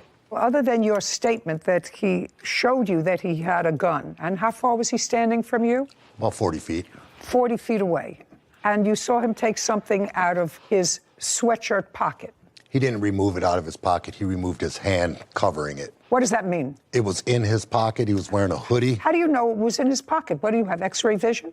No, my son seen it because his vehicle was right alongside his vehicle. So my son seen it, and then when he got back in his car and pulled up another 10 feet and got out of his car, turned around and said, yeah, bring it, and a few expletives, and then pulled his hand out of his hoodie pocket and revealed the handle of the gun. Just a second. So you're saying at that time you saw it? Yes. You saw it, not your son My 40 son feet actually away. seen it on Not the son seat 40 of his feet away. car. That's a lie. But And you then he saw reached in and grabbed it and put it in his sweater because when he got back out of the car to face me is when he decided to show me he had a gun. Okay. Were you out of your truck at the time? Yes, I was standing beside Okay, it. so you were out of your truck. And what about your son? Was he out of the truck? Nope. He was in. What about Kylie? He remained in the truck, too. He was the one in front pulling the truck that I was steering, and he was following behind. It was a little convoy. And Mr. Rantel was by himself? Yes. He was driving down the street in the opposite direction. Mr. Rantel, I am not satisfied, quite frankly, and cannot make a determination whether or not you had a gun or what appeared to be a gun or what appeared to be something in your pocket, or whether you even moved your hand in your pocket to demonstrate maybe you had a weapon. I don't find that the acts that you allege that he committed by filing this false police report is something that I can justify giving you a financial award for, because I'm not so sure that you didn't have something in your pocket. I'm not sure. In any event, Mr. Rantel, you owe him for the engine that you discarded in a peak. You can't do that. Cost of the engine was $590, right? $590. Judgment for the plaintiff. We're finished. Your Honor. Court is adjourned. I was kind of in a hard spot. I needed my truck fixed. Try to push me and push me. I trusted him. It didn't work today. I won. Truck is inoperable. It's sitting in my backyard. I worked for what he gave me. So I really couldn't afford, like I said, a legitimate shop or a mechanic. I've never owned a pistol. Yeah, he's lying. Basically, if I'm gonna fight, I'm gonna fight with my bare hands. Don't do anything without any receipts. Our friendship is through. It's really hard when you have two difficult people, but there was something about what he said that had the ring of truth to it. Very honest. A directness. And I'm really not convinced. Were you? No, I wasn't either. That he had a gun? It could have gone either way, and while I believed his outburst of innocence, I couldn't imagine making something like that up, but maybe that's just me. So it was really difficult. I don't think I could have made a determination either way either. Yeah, and I think the answer is here. If you can't make a decision one way or another, it's not supposed to be a guess. It's supposed to be by some evidence. Yeah. But you can't sort of take the law into your own hands, and if he filed a police report, I'm going to scrap his engine. That's inappropriate. But with regard to the $800 that he paid him, there's no question he worked on the other truck. And he said he worked on it for 2 days. To drive it. And the plaintiff didn't have a license to drive it anyway. Yeah. And Sarah, didn't he say, I needed one functional vehicle? So something like that. We'll have to get Whitney to read it back. Yeah. Case number 2061, Laura versus Burke. All parties, please step forward. Michael Lara is suing car seller Donald Burke for a vintage car title. Mr. Lara, Yes, Your Honor. you had a truck, Yes. and that truck was a 2007 Yes, Your Honor. Nissan Frontier. Correct. When did you purchase it? I purchased it in 2019. From whom? From a private owner. I don't have his name, but I purchased it over on an auto app. So you found it online? Yeah. So it's still online. How much did you pay for the car in 2019? In 2010, I paid $10,000. I don't believe that. Let's try it one more time, Mr. Lara. Exactly how much did you pay for the car in 2019? $10,000, Your Honor. Show me a bill of sale. I don't have that bill of sale from back then. Okay. I have only the title that I had. Okay. Let's assume for the moment that that's almost accurate, because the truck is now worth somewhere between $8,000 and $9,000. So that would be a depreciation. So now it's worth $8,000. Okay. You decided to sell it. Correct. To trade it. And you put an ad online to sell it? Yes, I did. You, Mr. Burke, had a 1947 classic Chrysler sedan. Yes. When did you get that? Beginning of the year. Beginning of 22. And where did you get it from? A car dealer had it for sale. Car dealer where? Montclair, California. You remember the name of the car dealer? No, ma'am, I don't. But it was the beginning of 2022. Yes. And was it an ad online? No, I was driving by and saw the car. I kind of liked the way it looked. How much did you pay for it? $12,500. Do you have a bill of sale? No. That was just this year. Why don't you have a bill of sale? I have the registration and title. I don't need the registration and title. I need a bill of sale. I don't have one. Difference when you buy it from a private party, but if you buy, do you have, it was the beginning of January. How did you pay for the car? Cash. Cash. Do you have a withdrawal from your bank of $12,500 to show me? No, I don't. Well, how do you expect me to decide this case? You have a claim, you have a counterclaim. Nobody has any proof. How do you expect me to decide? Each of you is suing the other for $10,000 without any proof of anything. How do you expect me to decide that? Correct, Your Honor. You got it? Yeah, I got it. You got it? Yes. Michael Lara claims car seller Donald Burke owes him the title to a vintage car. Donald is countersuing, claiming Michael broke their agreement. Okay. Do you have a car now? Yes, I have a 2001 GMC truck. No. You have his car? Oh, yes, I have his car, yes. You Your Honor. have his car? Yes. And you have his truck? Yes. What do you want me to do? I wasn't the one that started this. Okay, Your Honor. He doesn't have the title. Well, he never produced the money that he was supposed to produce. I have his title to his vehicle. He signed it over to me, and he gave me the keys as well. Okay. I didn't ask you anything. Well, I want you have the title, you have the keys, you have the truck. Correct, Your Honor. My question to you is, you have the title to his car. He paid, let's assume he's correct, that he paid $12,500 for the car in the beginning of 2022.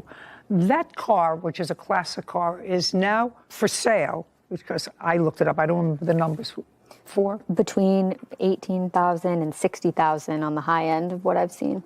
Okay, so it's worth considerably more than what you paid for it. Roughly $10,000 more than what you paid for it, right? That's correct, Your Honor. You don't know him, do you? No, I don't, Your Honor. There would be no reason why he would make you a gift. Is that right? That's correct. And you have the title for that car. Yes. Because you say, according to you, that he didn't fulfill his promise. Correct. His contract to pay you an additional amount for it. Now, you say he agreed to pay you an additional $10,000 for it. Yes. I don't know that because none of it's in writing. Anybody have any proof of that? No, Your Honor. No. Good. And you want your car back. I would just... You want your car. Well, I'm not giving you $10,000. I want you to just understand that. Yes. Because you have no proof here of anything that satisfies me. So I'm asking you, you want nothing or do you want your car back? I want your $10,000. I'd rather have my car back than nothing. You'd rather than have your car back. And I'm sorry. I'm sorry. you have the car. Yes, I do, Your Honor. And you put in some money in the truck. Yes, the catalytic converters were bad. How much money did you put into the truck? $2,165. Okay. And you have proof of that. Yes. Yeah. Where? Can I help him? I don't need you for anything. Here. And it still needs another $2,165 for the other side. And you have the title to the car, is that right? Yes. Now, do you want nothing or do you want your truck back, even though he added money to it? Do you want nothing or do you want your truck back? That's my question to you. You want nothing or you want your truck back? My truck. Great. And you want your car back? Yes. Perfect. And both of you have agreed, because there was clearly some misunderstanding between the two of you, giving you the total benefit of the doubt, sir, that there was additional money to be forthcoming. I'm speaking. Understand this. Neither one of you are leaving here with a penny. Do you understand? Yes, Your Honor. Do you understand? No, I don't. I put very $2,000 into his truck. Very easy. Very easy, sir.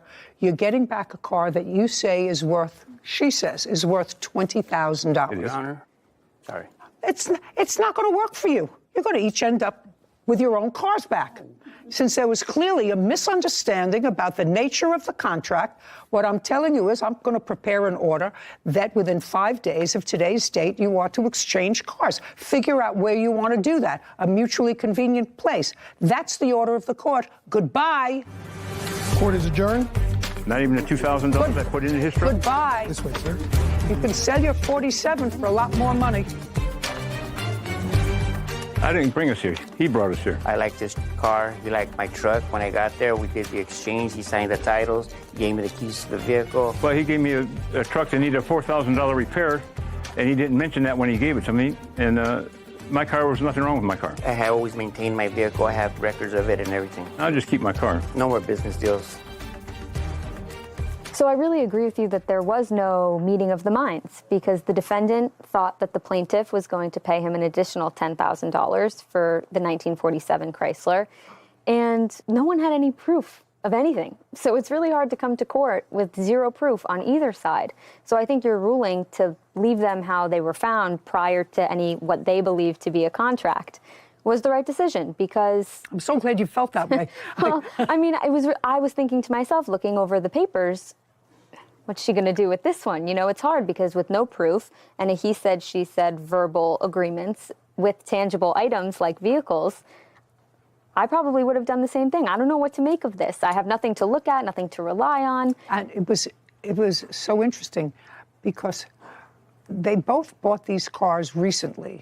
Neither one of them had bill of sale, said he paid cash, $12,500, showed me where you withdrew the money from a bank. The whole thing was suspicious to me. So to me, the easiest thing to do was leave the parties as you found them. As you found them. They had no contract because there was no meeting of the minds as to what the particulars were of the contract. You get your truck back in a little better shape. You get your car back probably in a little better shape and be on your way. Moss is suing his former friend, Nadine Drury, for unpaid loans. Court come to order. All rise. Be seated, everybody. Hello, Judge. How are you, Ken? Case number 2015, Moss versus Jury. Thank you. You're welcome. Mr. Moss, prior to leasing an apartment with the defendant, had you known each other? Sort of. Tell me a sort of. So we met one time about a year prior. We have mutual friends, one of which had asked me to get ordained to marry her and her husband. So I flew in town to do that, and Nadine was there at their house when I flew in. We saw each other for a few minutes, and that's actually the only time we've ever met in person. And there came a time when you were looking for an apartment where? I was looking for an apartment in the Salt Lake area. And where had you been living? In Seattle. And where were you living, Miss Drury? In Salt Lake City. You were looking to move? Yes. So other than that one-time meeting when you were officiating at a mutual friend's wedding, you hadn't met before, but somebody suggested that you were looking for an apartment, you were looking for a new apartment, and perhaps you could rent an apartment together. Yes, that's fair statement? In fact. Yes, Your Honor. And in what month and year did that happen? It would have been in October of 2020 that this arrangement sort of came to be like, hey, maybe you should see if Nadine... Okay, but you did, in fact, sign a lease together. Who found the apartment? Nadine did. You did. Prior to signing the lease, Mr. Moss, had you seen the apartment? No. No is the answer. Did you ever see the apartment, other than videos or photographs of it? No, I never Prior to signing the lease? Correct. Also correct? Correct. On what date was the lease signed? On the 7th of November of 2020. The rent on the apartment was how much? It was $585 a month each. $1,170, Your Honor. So $585 per month each. You both signed it on the same day. Did you move in? I did. On what date? November 8th. And you were still in Seattle? Correct. Did you ever move into the apartment? Never. Okay. And that is also correct? Correct. Because for whatever reason, you decided to stay in Seattle? Correct. Is that work-related or socially? Social. And then you contacted her and told her that you weren't intending to move in. Correct. But that you would continue to pay your half of the rent. Is that also correct? Correct, Your Honor. And you were making a direct deposit to the account to pay the rent? Yeah, it was an automatic payment from my account to the rental. To the rental office? Yes, to the rental office. Then you came to find that Miss Drury had stopped paying her portion of the rent. When did you stop making payments on your portion of the rent? In January. So you paid either full or partial for November because you moved in on the 8th, and you paid December's rent. Correct. And you stopped paying rent in January. Why? I lost my job in December of 2020. So I'm going to outline now what this case is about. Yes. Mr. Moss continued paying his half of the rent until you found a roommate. Correct. And you found a roommate when? I believe I found him in February, and he moved in the month of March and started paying his half of the rent. So you didn't pay rent January or February, Correct. 2 months. Correct. And you had no work. Correct. When you found out that the rent wasn't being paid, according to you, in order to not impact your credit, you spoke to her. She said, I don't have a job. You said, I can help you out. I'll send you money. Is that generally what happened? Then I'll get into that's generally what happened, but there is a little more detail to it. I'm going to let you get to the details. All right. And you want that money back. The money that you advanced her in her time of need, which was how much in total? The total is $3,360. She did at some point pay me $300 back, so the amount I am seeking is $3,060. Okay.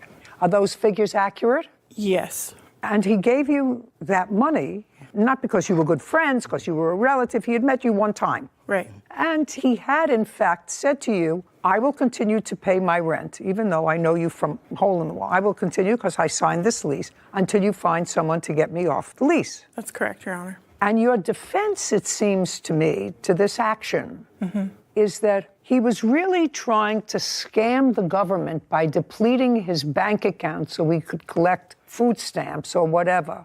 No. And as a result of that, because he wasn't being honest with the government, you shouldn't have to pay him back. I just want to know if that's what I'm reading correctly. There was never an agreement No. to pay back. That's a different story. I'm going to read this over because, I'm getting elderly, and I may not have recalled exactly what you said in your answer. It doesn't say that here. It says several months later, it's after you found a new roommate, Emmett randomly reached out to me saying that I owed him money and demanded that I take out a personal loan to pay it. I refused. Emmett has some nerve. Not only did he break the lease, well, what difference does that make to you? He still was paying his half of the rent. So now you had a whole apartment by yourself and he was paying the rent, right? So why does he have some nerve? But he took advantage of me and used me to scam the system. So that's what I understand your defense is. It is.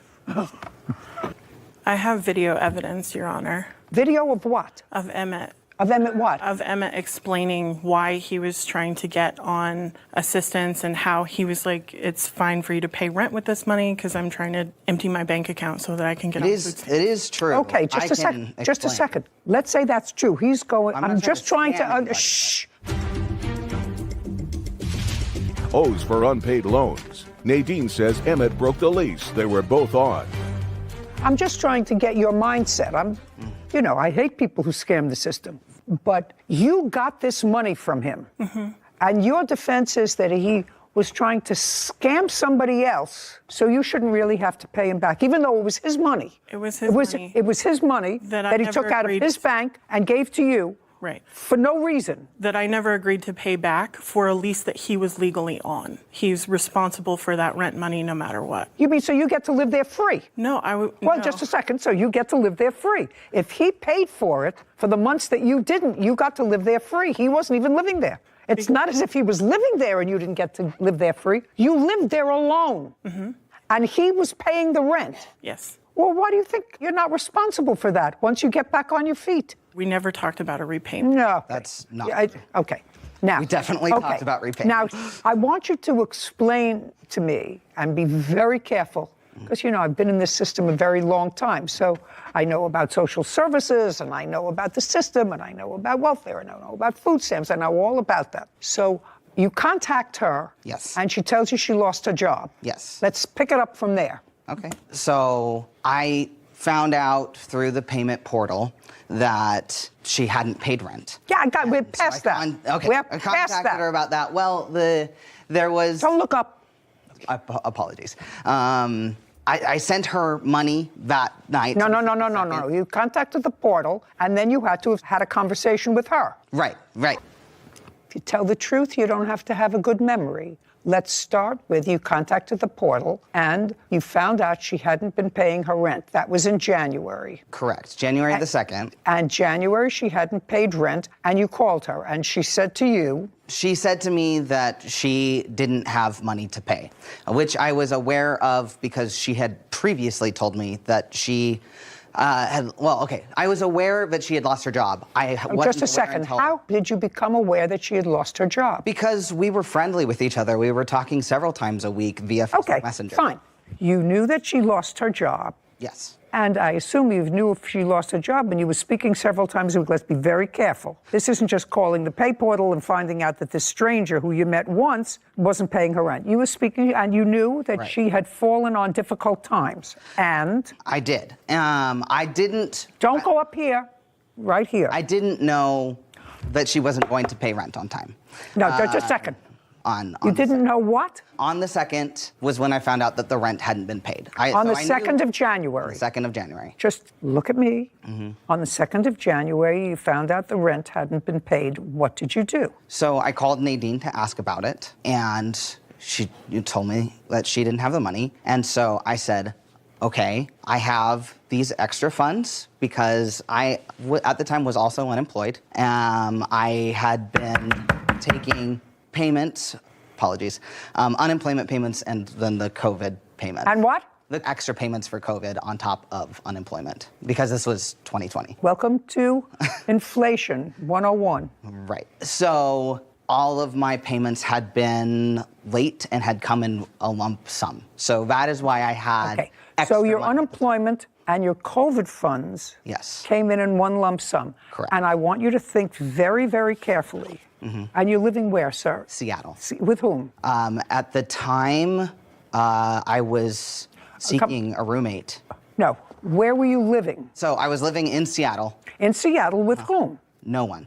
By yourself? Yes. Technically, someone was paying rent because they had moved out. You're looking up at the sky. Sorry. Don't look up at the sky. So somebody had moved out of their apartment. Yeah. Which had been prepaid in rent. Yes. So you were living there rent-free. No. This was my apartment that I lived in for 3 years. And someone else had moved in and then moved out. And they broke the lease, not me. They broke the lease, but they paid the rent. Correct. They paid their half. I was still paying my half of rent. I never defaulted on my rental payments in Seattle ever. And they were still paying theirs? Yes. So we were both each paying our respective parts of the rent. And I was paying rent in Utah. And you were paying rent where the defendant was living. Okay. So I want you to think very carefully. When you got your unemployment and your extra COVID money in a lump sum, how much did you get? What? No, don't look over there. You know exactly how much you got. Yeah. You don't have to think about it. Just give me a number. $10,000. Well, that should last you for a little bit. And you got $10,000 on what date? I don't remember. Month? It would have been in November. Okay, so now she's run out of funds, and you say to her, go ahead. By the time we get to January, I do not have $10,000. I have much less because of other circumstances. Like what? Like needing to purchase a car for the girlfriend that I stayed in town. A car? Yes. What else? Rental payments. That's it. Nothing. You bought your girlfriend a car? I did. Her car that she had was a beater, and it was unsafe. I don't care. What about your car? I did use a down. I furnished the down payment for the car. Okay, so you bought 2 cars? No, just one. I personally didn't have a vehicle at the time. Oh, I'm not believing you, sir. I'm really not buying this whole story. You're living by yourself with a roommate. The roommate moves out. Your girlfriend had a terrible car. You don't live with the girlfriend. Don't. But you bought her a car. You didn't have a car, but you bought her a car. I had, if we need to back it up, I had given up my car in a bankruptcy earlier in the year because of... In whose bankruptcy? My bankruptcy. Your bankruptcy. That is why I didn't have a car. It's getting better all the time. Okie dokie. It was an interesting year. That doesn't mean you don't owe money. It just means I have to know the characters that I'm dealing with. I understand, Your Honor. Okay. Emmett Moss has accused his former friend, Nadine Drury, of refusing to pay back loans. Nadine claims she was used by Emmett to scam the government. So now you've got much less money from the $10,000. You bought your girlfriend a car, you had to pay her rent, you paid your own rent, you had other things from bankruptcies that you had before, so you have a little bit of money left in the bank. Yes. Go ahead.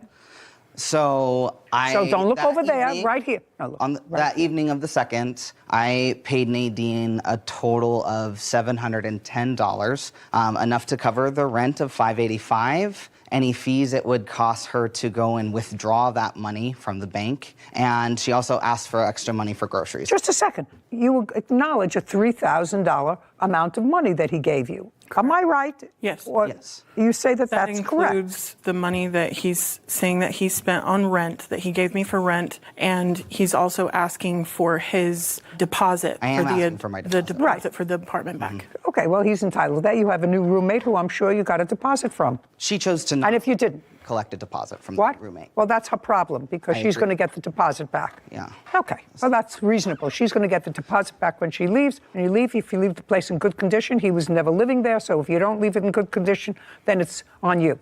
I want to know about this video that she wants me to look at, where you tell her some sort of a scheme you have to get more money from the government. It wasn't a scheme. Why don't you tell me about it? So far, we got $10,000 that was supposed to last you for 6 months, and you blew it on a coffee a girlfriend. And so you may not call it a scheme. I want you to tell me why you had to have a zero bank account. I didn't have to have a zero bank account. A more limited access to money. What were you applying for, sir? So, Not so up here, so here.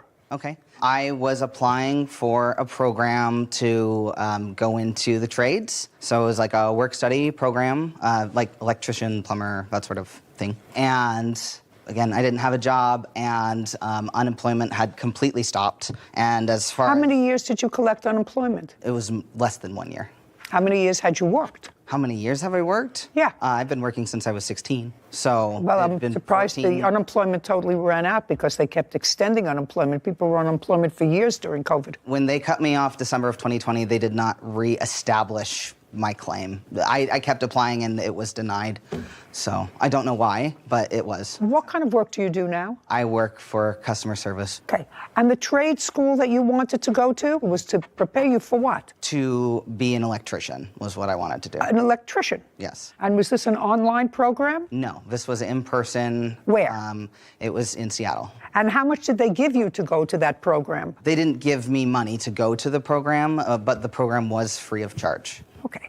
So the government paid the tuition? I believe that Well, somebody pays the tuition, sir. Yeah. So the government pays the tuition. And while you were going to the program, which you said it was in person, how were you supporting yourself? So, were you getting any government assistance that was connected to this trade school? That's either a yes or a no. Yes, I applied for food stamps and got food stamps. That is what I got. So you applied for some sort of assistance while you were going to this trade school, which you're not practicing now, and you're not an electrician. That is correct. And in order to apply for food stamps, you have to have a certain amount of money is the maximum you can have in your bank. That is correct. Okay. So that's the fraud you're talking about. That's why he gave you the money. Yes, ma'am. Okay. I mean, just a second. I also gave her the money because she was going to need the money for rent. Like, it was one of those situations where it was mutually beneficial for me to give her the money, but it wasn't. You're looking up at the sky. I understand what happened. So I wasn't going to have any way to support myself. I needed something to, the $2,000 was going to cover the rent for my place and my place in Seattle and my place in Utah, and then I wasn't going to have anything left. I understand that it became mutually beneficial for you to advance her the money so that your bank account would have less in it so that you could receive assistance and also get free tuition at a trade school that you didn't use. My intention was to use it, and I changed my decision later. Do you think the trade school charged the government once you enrolled in it? Yes. Yes, of course they did. And you know how much the tuition was in the trade school? Yes, you have to know. No, it was free to you, but it wasn't free to the government. Right, the government pays. $1,500 was what I was made to understand. Baloney. You people really somehow deserve each other, but you owe him $3,000. Madam, judgment for the plaintiff. We're done. This court is adjourned. I'm a little bit shocked to be made out as a government scammer. I mean, I lost my job and I wasn't able, and he bailed on the lease that he signed. Because that wasn't ever my intentions. I mean, I was alone. I had lost my job. I just didn't have any support. Definitely careful about getting money from the government. Just glad it's done. Glad I don't ever have to see him again. Haven't had to do that since this whole situation, and I intend to keep it that way. You know, it's so unfortunate because that plaintiff looked like an intelligent enough man, able-bodied, seemingly, and he spent a lot of time effort, brain power, into bankruptcy proceedings, trade schools that would be paid for by the government, applying for food stamps, knowing what the threshold for food stamps is so that he had to get rid of a certain amount of money.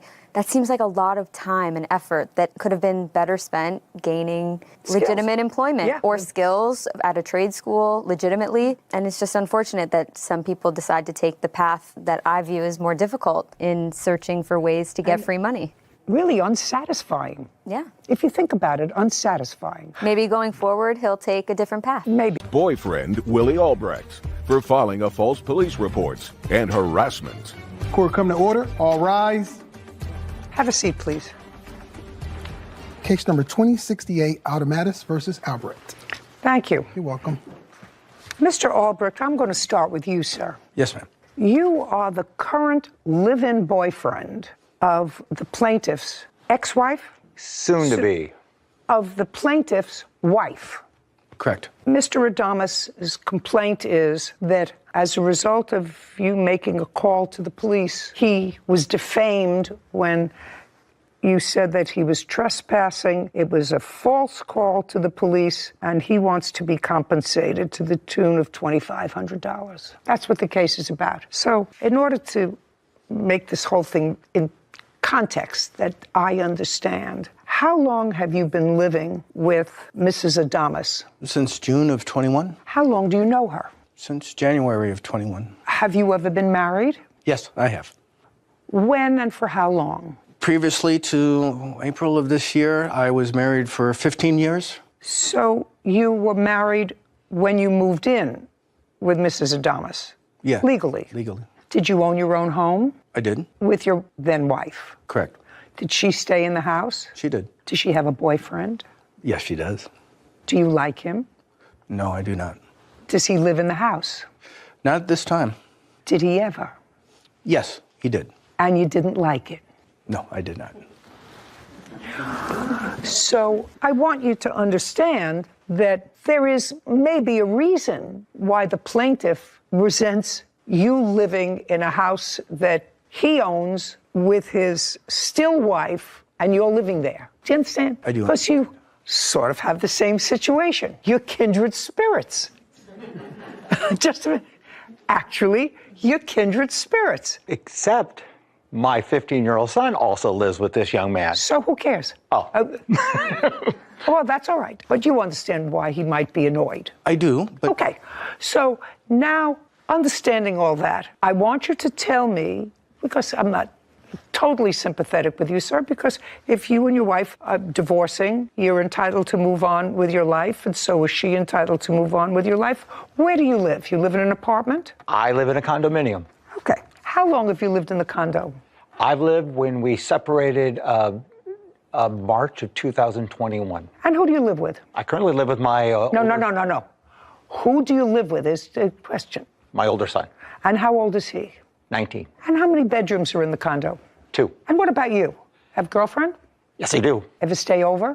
My house? No. Do you ever stay at her house? No. Does she live with her children? Yes. And is she divorced? Yes. And she stayed in the house? Yes. You see how all these things go? It's just as the world turns. It's just what happens. I've been there. Understand it all. Can either make it hard or difficult. Who pays the mortgage on the house? Paid off. Okay. So you have one teenage child, your wife has the other. Yes. And how close is the judgment to divorce to being finalized? Not close. Not close. Is that for financial reasons or custody reasons? Financial. Have to do with the house? Yes. Okay. How much is the house? I'm just fleshing this out. Speculating. Only because I'm a little bit of a yenta. Behind this purple robe is a little bit of a... You know, with the housing market being a CPA, you know, it's hard to say, you have to do, but I would say somewhere... Why don't you give Sarah the address of the house, and we'll tell you what this estimate is. California. While she's looking that up, tell me when you and your wife purchased it. 2006, August of 2006. And during the course of the marriage, were you employed all the time? 100%. And what about your wife? 100%. So you were both employed and both contributed to the house. Fair statement? Yes. Great. Okay. It's 4 bedrooms, 2.5 baths. The estimate is $552,000. And just for my own curiosity, what's the rub about the house? The rub Come about on, come on, it's simple. The It's rub about simple. the house is she's now went in and spent an ungodly amount of money on fixer-upper after I moved out and went into massive amount of debt. The house was fully paid off, and she's now in massive debt. She's put in fixer-upper. No, don't look at her. Okay, that's look what at me. Okay, so she's fixed up the house after you moved out. Correct. And? It's not a problem. Just a second. So what's the problem? There is no problem with the house, meaning that we're still debating who's actually going to end up with the house. We haven't decided. Well, whoever wants to be in the house buys the other one out. Exactly. For $260,000. Correct. Okay? It would seem to me that would be easy. I think so. Okay. Now that I've satisfied the yenta in me, I'm getting back to the case. All right. You called the police. This incident, according to what I read, Mr. Adamus, happened on November 5th. Correct. You went to the house to pick up your son. Correct. Okay. Was that a meeting that had been arranged before? I have visitation every 2 weeks. Every 2 weeks when? Every other weekend. Well, so was this a weekend? Yes, that was one where I was going to go pick him up. Okay. Had you spoken to him? Yes. And so he was expecting you to come at a certain time? Absolutely. What time? Approximately there, we'd arranged about 7:15, that 7:15, 7:30 that night. Okay. And you had visitation fixed by the court, and you had been enjoying that with your son for a period of time? Correct. Okay. What happened when you got there at 7:15? Well, on that particular visit, my wife had taken his key to the house, and I had... No. I told you, don't look at her. Oh, okay. Sorry. Oh, okay. I'm getting sympathetic with her. I just want you to know that. Okay. 7:15, you went to pick up your son, and you were annoyed because your wife had taken your son's key away from him. Correct. And you thought your son should have his key because he was 15. Yes. And? So at that particular time, I don't look down. Okay, look at me. I went into the house. I'd never been in that house since I moved out, and so I wanted. How did you get into the house? The door was open. Okay, the door isn't wide open. You mean it was unlocked? Unlocked. Okay, so let's not say the door was open. Okay, the door unlocked. was unlocked. Correct. Door was unlocked. You don't live there anymore. You live in a condo. Correct. Okay, did you ring the bell? No. Knock at the door? Yes. Nobody Nobody there's a bell. answered. There's a bell. There was a bell. There's a bell. Yes. Didn't ring the bell. Open the door. Now, open the door. Yes. Your house, I own half of it. I'm going to ask my wife a question. Yes. Keep going. Walked into the house. At that particular time, she is sitting there with my son. At that particular time, I asked her to get a copy of the key, and we became into an argument. She didn't want me to have a copy of the key. And I tried to explain to her, without a copy of the key, he can't get in the house. If I drop him off at odd hours, then you don't have to be home. So then she got upset. At that point, then I never met Mr. Albrecht before this time. He comes storming down the stairs. Mr. Albrecht I think Mr. Albrecht's coming to beat me up. He is storming down the stairs. I've since learned that Mr. Albrecht... Just stop. Okay. Just pay careful attention to me. So far, you're in the wrong. Okay. Let me just tell you. Okay. So far, from a legal perspective... Right. And a common sense perspective... Okay. You're in the wrong. I'll explain why in a second. So I walk into that house. We got past that. Okay. We got past that. So now you want a copy of the key, and she says no. I don't care if you want to give it to your parakeet. Okay. You're not entitled to a copy of the key. Okay.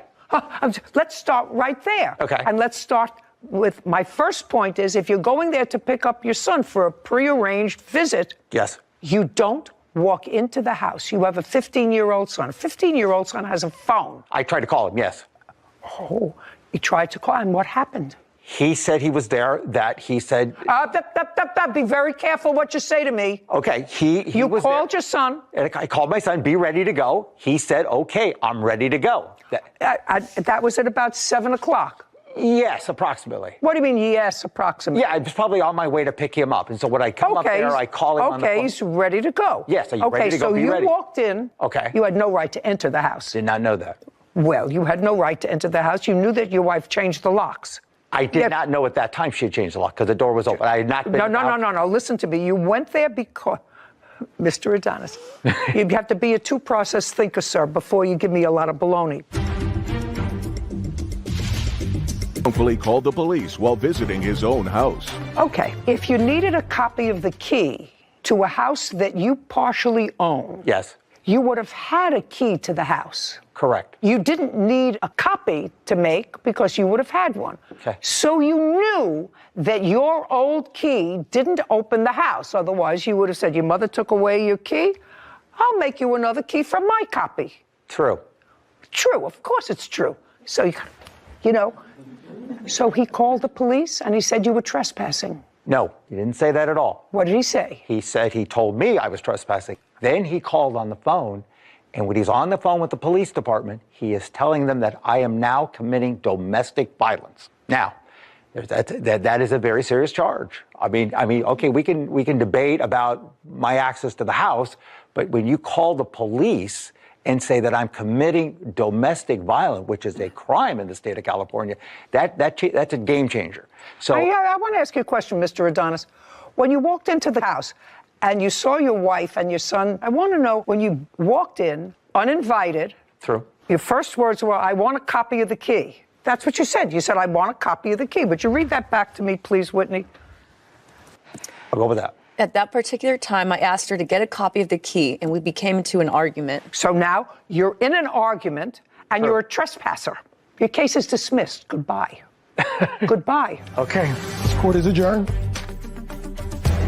Very, very shocking. She's absolutely correct, as she usually is. I had no idea this was going to blow up into World War III. Because he's all about winning. He didn't get his way. He was throwing a temper tantrum. I feel that he's just trying to do whatever he can to keep me out of the picture. He lives by his own rules. He just simply wants me out of the way so he could take over. Let the courts decide.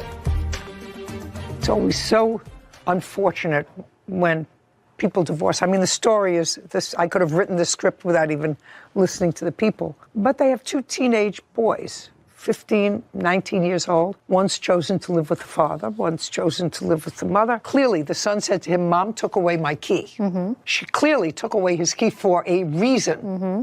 I didn't even want to get into what the reason was, but clearly she took away the key for a reason.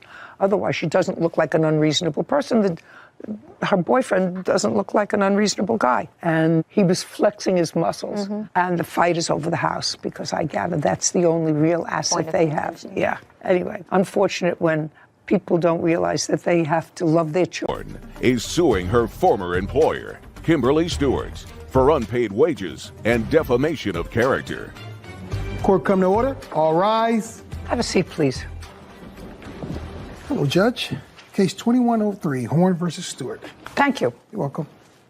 Ms. Horn, it is your allegation that the defendant, for whom you worked for a relatively short period of time, owes you some wages. Yes, ma'am. And in addition to owing you wages, you are suing her because you claim she defamed you by calling you a drug addict. And she went to my board telling them that I did other acts. Well, you can't tell me what she told anybody else because that's hearsay. Could I give you the evidence? No, you have to wait until I'm finished. Okay. That's your claim, that she owes you money for wages that you weren't compensated for and that she defamed you. The defendant says that you were an hourly employee. You were, in fact, paid for the hours that you worked. I assume that you are claiming that she paid for the hours that she worked. She has a counterclaim, and her counterclaim is that after you separated, parted company, you posted some very damaging and defamatory comments on the internet about her organization. So why don't we start with you, Ms. Stewart, and tell me what kind of an organization you have. Your Honor, what we do is that we provide opportunities for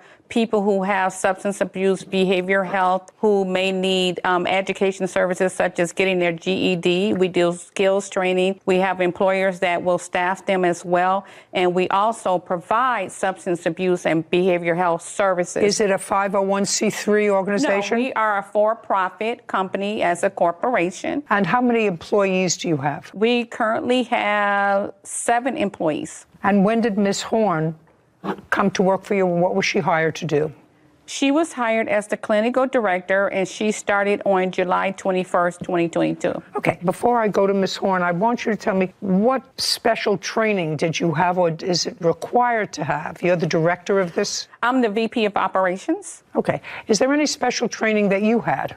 Besides having the master's in accounting, I have my own accounting firm. Okay, so you have a master's in accounting and you have your own firm? Yes. Okay, and you do operations for this? Okay, and Ms. Horn, I'd like you to tell me what your educational background. You were hired as the clinical director. Yes, ma'am. So tell me about your educational background. I've been in the field for 15 years. I have a master's in counseling psychology. I have my LPC, which is an independent licensure. And so when she wanted to do illegal practices... No. You're getting ahead of yourself, Ms. Horn. Yes, ma'am. Did you answer an ad? Yes, ma'am. I went for the interview, and when I showed up for the interview, she told me that I could not oversee the clinicians, BHTs, and case managers, and that I could not sign off on notes because I had an LPC. I got the board on the phone that day, and You're getting far ahead of yourself, Ms. Horn, and I'm just telling you, who is this person? My dad, Your Honor. Okay, I'm just telling you that what you're doing is, by not just answering my questions, you're not serving your cause well. Yes, ma'am. Do you understand? Yes, ma'am. Okay. Don't tell me what she told you she couldn't do. You started working for her on what date? The date that I actually started working for her was July 27th, 2022. And were you an hourly employee? No, I was a salary employee. Could I show you? Yes. Thank you, Your Honor. Sarah, would you bring up a July calendar for me? I want to see the days in July. I have it. Okay, so this was an offer, and it was a pretty nice job. Paid on a bi-weekly basis, $115,000 a year, with an increase the following year. The work offer was contingent upon a background check. Yes, ma'am. A drug test. Yes, ma'am. Participation in training, and any other safety measurements for staffing. So between July 21st and July 27th, when you started, was a background check completed? It was completed. That's all I wanted to know. Was completed. Was a drug test completed? Yes, Not ma'am. before she started. No. Just a second. Between July 21st and July 27th was a drug test conducted. Yes, ma'am. It was conducted, but on the 28th, her drug test was done on the 28th of July, after she had started. Okay, so you took it on the 28th. Yes, ma'am. I need from the 27th to August 3rd. Yeah, the 27th was a Wednesday. Yes. August 3rd was the following Wednesday. Okay, so she worked Wednesday, Thursday, and Friday. And then the following Monday and Tuesday. The third No, would ma'am. be that Wednesday. 5 days. No, ma'am. Monday, Tuesday, Wednesday, and Thursday of the last week.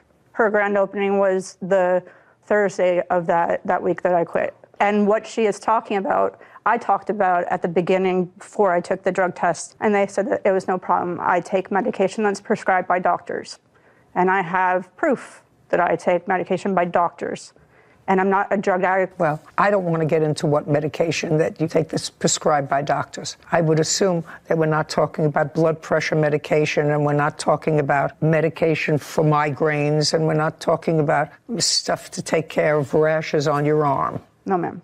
Okay. So let's say you worked there for 6 days. How much were you paid? I was paid $55.29 an hour, but I worked those 7 days. How much were you paid in total? So the last paycheck that they gave me, $909.58. May I see it? Yes, ma'am. And I want to send up, I think I have the credit card because she had owed me money. And here are the days that I worked. What is circled? Do you have a paycheck? She did not give me a paycheck. The first one was a paycheck. The others were direct. I want to know how much she paid you in total. Let's have it. So for just wages itself, that's all I want to know. I was paid. You want to tell me, do you have records, Ms. Stewart, about how much the plaintiff was paid by your organization? She received 2 checks. She was paid $1,903.38. $1,903. And that was for? When we did the drug test, she was gone for over 5 hours. Drug testing are supposed to be done before or after work hours. Then she returned back to the facility between 4:30 and 5 p.m. that day and said that she had an emergency, that her friend was in the hospital, and so she could not work anytime. Then after that, on the next pay period, Sherna wasn't. She really only was with you for 1 week. Yeah. Stewart for unpaid wages and defamation of character. Kimberly is countersuing for property damage and slander. So she really only was with you for 1 week. Correct. And then on the next pay period, because she was paid for those 3 days and the time that she took off, we put her on the hourly rate because she didn't work a solid 2 weeks. But at any rate, we paid her for the time and days she was there. And so we don't owe her any money. She was paid. Well, you were actually paid almost $2,000 and you were there for 5 days. What she said was a lie. I never took off time. Just a sec, I said something. Don't say what she said was a lie. You were paid almost $2,000 and you worked for 5 days. 7 days. Well, when you went to take your drug test, what time did you leave? Well, the other person... Just what time did you leave? I did not leave from anything. I did it on my own before I started. So is what you're telling me that the defendant was incorrect when she said that you were gone from the facility? Yes, ma'am. Okay. Do you have anything to support that she was gone for 4 hours? Ma'am, she was gone for half the day because that's when she ran into my office and said, hey, there's some stuff that's going to show up. Will I be fired? Or am I going to have a job? So when did you have that discussion with her? That was on the 28th of July. Did you ask her what substances? Yes. Did she tell you? Yes. Okay. From my information, Ms. Horn, yes, how much do you think, in addition to the $19.03 that you were paid, do you think you're owed? 10 hours, ma'am. 10 hours. Which 10 hours? That's from the week of the second week, not the first week, because I never left. I actually stayed late the day before their grand opening because she ordered a sofa. Are you charging her for those hours that you stayed late? Yes, because that's work. No. Okay. What else? Right now we're just playing with time. I passed everything and I was told I would be fine. Just a second. Who told you that? She? Yes, ma'am. When did she tell you would be fine? I went to her. I said, there's going to be a drug test. Here's the medications that I take. On what date did you tell her that? About the 28th, yeah. On the 28th, did you tell her that on the 21st? No. I'm just asking you. No, because what happened that day was it was a confused interview where I was about to walk out. Okay. Well, I'm getting unconfused. So you went into her before she got the results of the test and asked her specifically, these are the medications that I take. This is what's going to show up. Is it going to be a problem? This is common, Your Honor. Is who? This is common in my field. To take drug tests before all the field. You're going to answer my question. Yes, ma'am. My question is, if you knew that it might have been a problem, you did not tell that to her on the 21st of July or the 22nd or the 23rd or when you started, but not until either right before or right after you took the drug test. That's when you said you went into her office and said, these are the medications that I take. Is it going to be a problem? Yes, ma'am. Mr. Horn, actually, I'm glad you're here with your daughter. May I talk to her for a minute? No. Okay. You may not talk to her. Could I show you a picture of the inside of the facility of what happened in that facility, please? No. You left. And Yes, I ma'am. find that the records are so actually, you don't have records, unless that's something that you want to show me. You wanted to show me something about your employment hours? You were paid almost $2,000 for the few days you worked there. As far as I'm concerned, it didn't work out. You hated it there, and she wasn't crazy about you. Because I had to leave because I was going to be violating state law and federal law, which she's already done, Your Honor. I'm going to ask you, and you've been doing what you're doing for 15 years. Yes, ma'am. Tell me what job you had that lasted more than 3 years.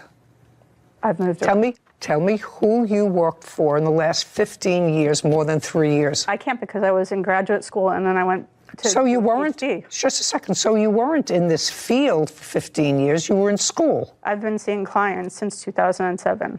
Privately? No. Well, what I asked you is, who did you work for in the last 15 years, more than 3 years? University. Is that where you went to school? Yes, ma'am.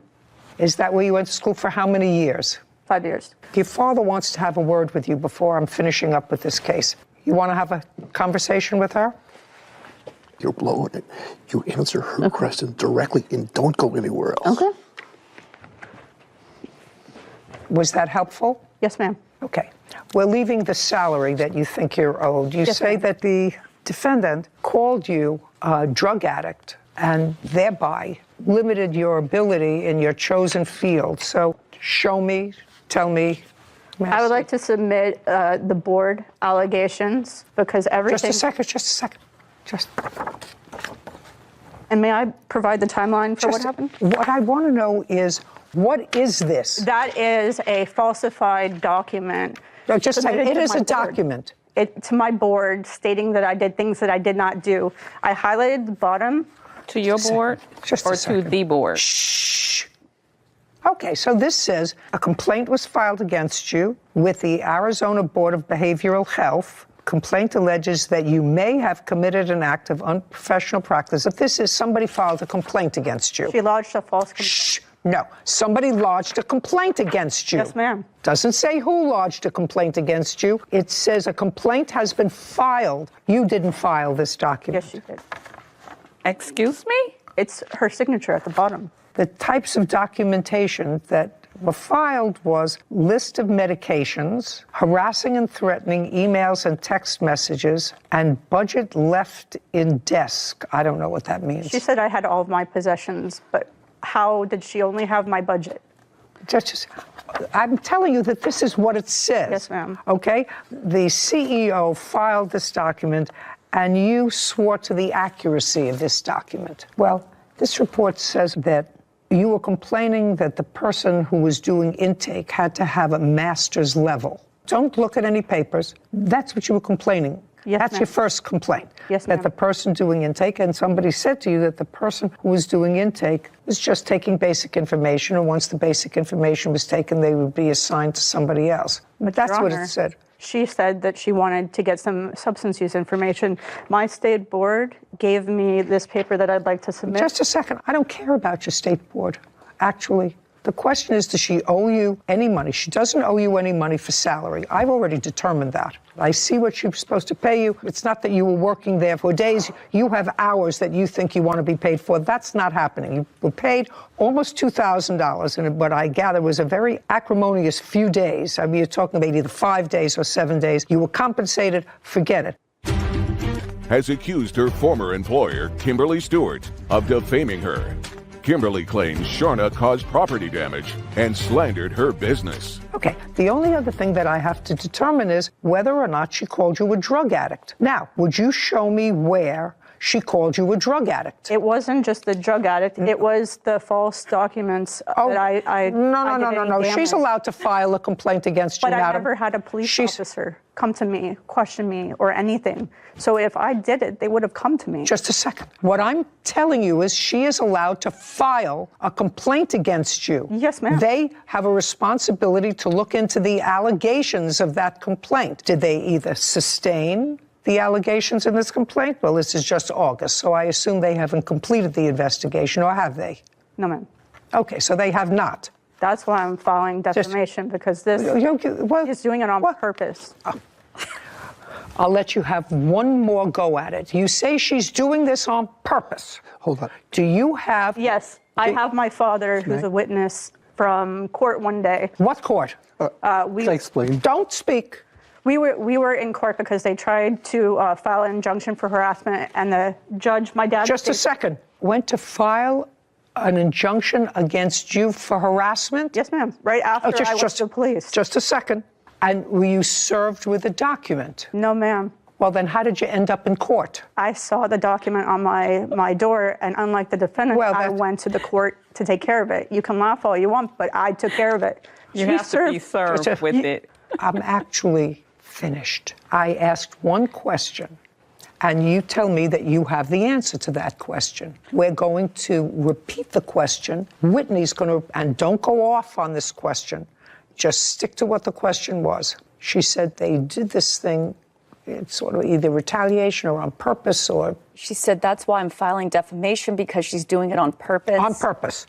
Okay, and it was the on purpose, and you said you wanted your father to testify to that and on purpose. Now go. Stand up next to your daughter. You are limited to the following. You are limited to telling me proof that you have on behalf of your daughter that the defendant has filed these charges against her, not on purpose, because she absolutely did them on purpose, but I assume that you meant maliciously. Yes, ma'am. Now I'll hear you.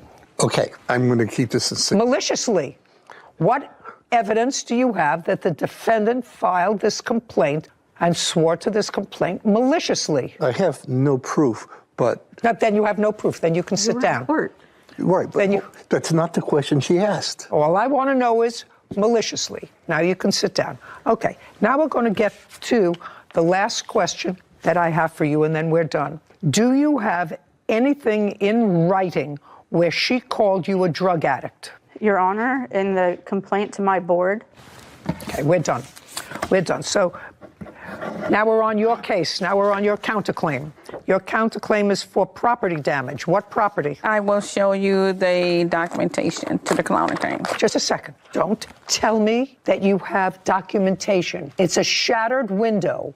When was the window shattered? The window was actually shattered on August and let me make sure I get you accurate dates. I'm sorry. Did you witness it being shattered? No, ma'am. If you didn't witness it being shattered, what proof do you have that if... Put your hand down. Yes, ma'am. Put your hand down. I don't have it up. Oh, put it down. Very good. Better. We don't have witness. If you don't have witness, then you don't have proof. Okay. Any other property damage? Shattered window? Anything else? It was a broke lock. The day that she was, can I say this? No. I'm very easy. No, I'm saying the day that she came out to and sent the police to our facility on a Saturday, the lock, I saw her leaving that day, and our lock was broken off of our gate. All I want to know is, did anyone witness her either? No. Then the answer is no. Do you have any security footage of her? I do. Put your hand down. She said she had. Put your hand down. You're going to see the video. No. Not the video. She stated in a document she had video of it. Just a second. Oh, gosh. I don't think you understand the court process. So I'm not going to tell you. I've dismissed your case, and I'm getting very close to dismissing hers. I'm dismissing those parts of her complaint which allege property damage because she has no witnesses that you, in fact, committed property damage. There's no reason for you to continue looking up papers. Your case is dismissed. Do you understand? Yes, ma'am. It's about very clearly. Now, the last part of this case has to do with the defendant's allegation that you, in fact, defamed her organization. I'd like to see in writing what you have to prove to me that the plaintiff defamed your organization. Yes, I want you to... I didn't ask you for anything. Now it's her proof. Do you understand? What I'm telling you, Miss Horn, is your behavior is a little off. I'm telling you. Because I was framed. Just a second. Your behavior is off. And I've told you why. I've given you specific reasons why. You had two parts of your complaint. One is for wages, which I dismissed, and the other one for calling you a drug addict, which you could not prove. No. You're not hearing me. I asked you for proof that she called you a drug addict. You didn't have it.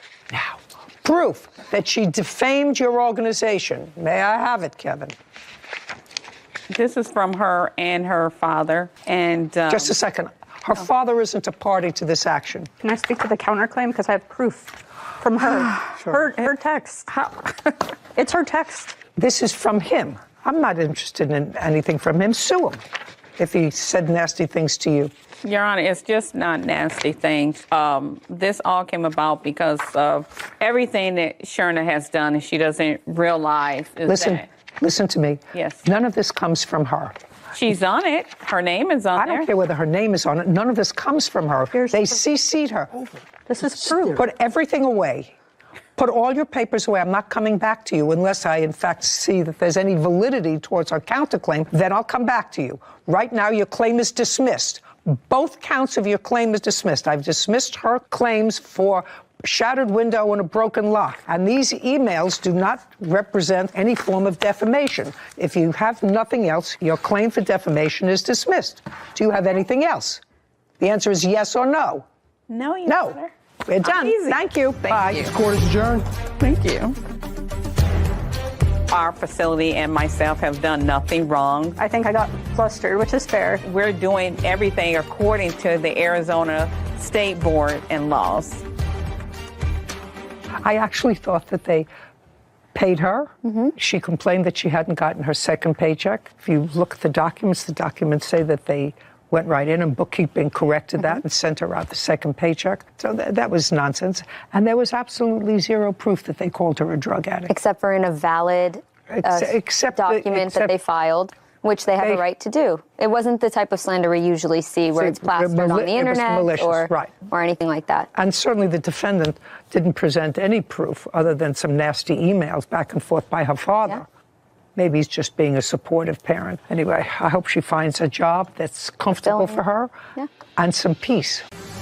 Mary Totsekian is suing her former landlord, Kazi Ahmed, for a security deposit, invasion of privacy, and harassment. Court come to order. All rise.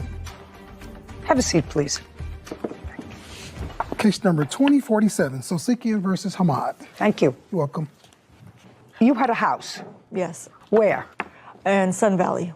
When did you purchase the house? I purchased it 4 years ago. How much did you pay for it? We purchased it for $585, I believe. And you sold that house to Mr. Ahmed, what month and year?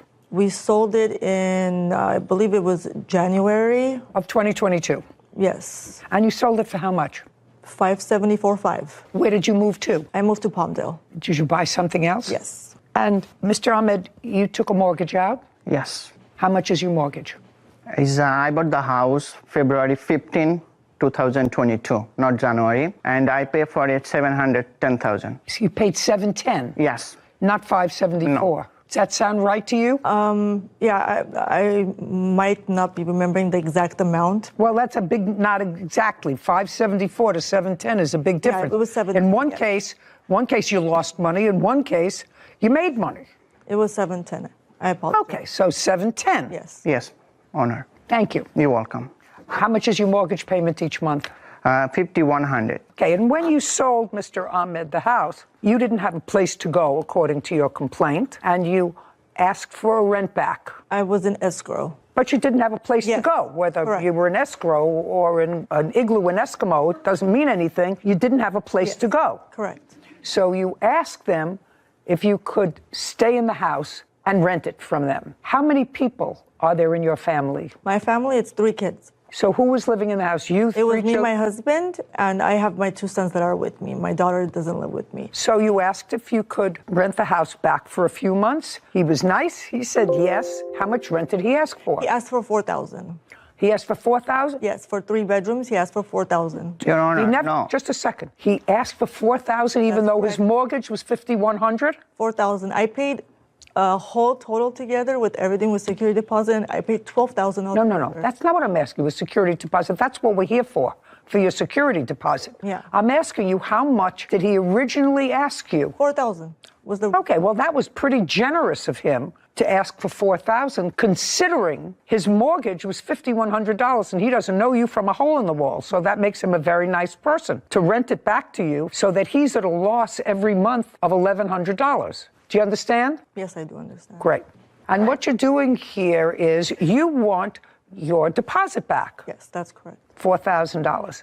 And Mr. Ahmed says that not only did he have to spend $4,000 to fix the damage you and your family caused to the house while you were living there for those few months, but he had to spend an additional $6,000. That's what he says. He had to spend an additional $6,000 because the place was destroyed because you had a disagreement with him over the date that you were going to be receiving your deposit back. That's his claim. So there were a couple of things that were sort of questionable to me. I have not damaged, though. I have pictures of the house when I left. There was no damage. That's fine. You're going to show them to me. Okay. The one thing that I found strange, so now I have the facts straight. So you moved into the house in February? In the house? Yes. Yes. So you rented in February and March? Yes. 2 months? We moved out April 6th. Okay. Now, you told him you were moving out, and he came to the house to do an inspection. And that was before your move-out date. On what date did you meet together for him to go through the house? And let me refresh your recollection. You came to the house. He walked around with you. And at that time, he said these few things need repair. And there was not extensive damage anywhere. And when he got to the house, he rang the bell and he opened the door and you looked through the house. Yes. On what date was that? Do you remember? The day that I gave him my keys to the door. No. That's not the date you moved out. That's the date that he came there to do a walkthrough with you, your husband, and or children. I don't know who was there. And Your Honor, he made a lot of walkthroughs. No, I'm asking the last one that he made. The last one? Yes. The last one he did, I don't remember the exact date, but he had 4 or 5 walkthroughs. Do you remember the date? What was the date? March 23. And when you went to the house on March 23rd, and they had been living there all of February and most of March. Was the house in pretty good shape on March 23rd? Was it in the same shape on March 23rd when you saw it on April 6th? Yes, because when I saw the damages of my house, I request her, what is this? I show her. No, just a second. What did you show her? About the floor damage, wall damage, and there is... Oh, well, show me on the pictures that you took on March 23rd. Okay. He probably damaged it himself from his construction that he did. Just a second. He did construction while I was living there. For the whole 2 months I was there, he did construction. Okay. You know what I find problematic in both your complaint and I would answer? like to pass my evidence. Just a second. Okay. I'm going to tell you what I find difficult in both your complaint and his answer. That when you left the house, you took the doorbell with you. When you left the house, you took the doorbell with you. Now, he bought the house. He's paid you for the house. You've got $710,000. On the day the house closed, there is no question in my mind that there was a doorbell. Okay. Do you understand? Yes. You have no right to take anything from that house once it's sold. You're a renter. Your Honor, I believe I do, because on the document it says the only thing that I'm supposed to leave for him is the washer and dryer and stove. Madam, that's something. Have you never bought property before, or are you just trying to be obtuse? I would never think I bought and sold dozens of homes. Never in one contract. And I'm a lawyer, my husband's a lawyer, grandchildren are lawyers, my children are lawyers. Not in one contract does it ever talk about a doorbell. It is assumed that you leave the doorbell, that you leave the toilets, that was not a doorbell, it was a Ring camera. I don't care if it was a Ring camera, I don't care if it was an MGM camera or a universal picture camera. It's not yours. It's part of the property. You have no right to take it. Period. Put your hand down. Sometimes when it doesn't appear that you're losing, you're supposed to be quiet. Do you understand? You have no right to take certain things. Once the house is sold, nothing there belongs to you. Nothing. You're a renter. That was before the house was... Just a second. Are you telling me that when you stay there, after the house was sold, for the 2 months that you lived there, are you telling me you lived without a doorbell? Are you telling me that you lived without a doorbell?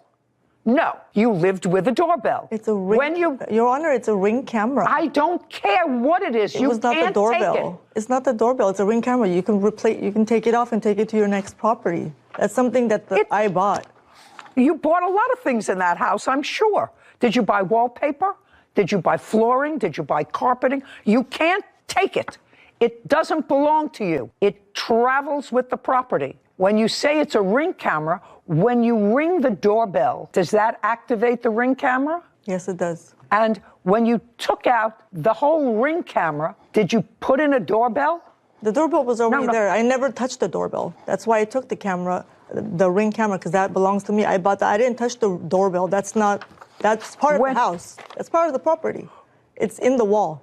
Can I see a picture of what she took? My doorbell is not here. Here is the point. I did not touch the doorbell.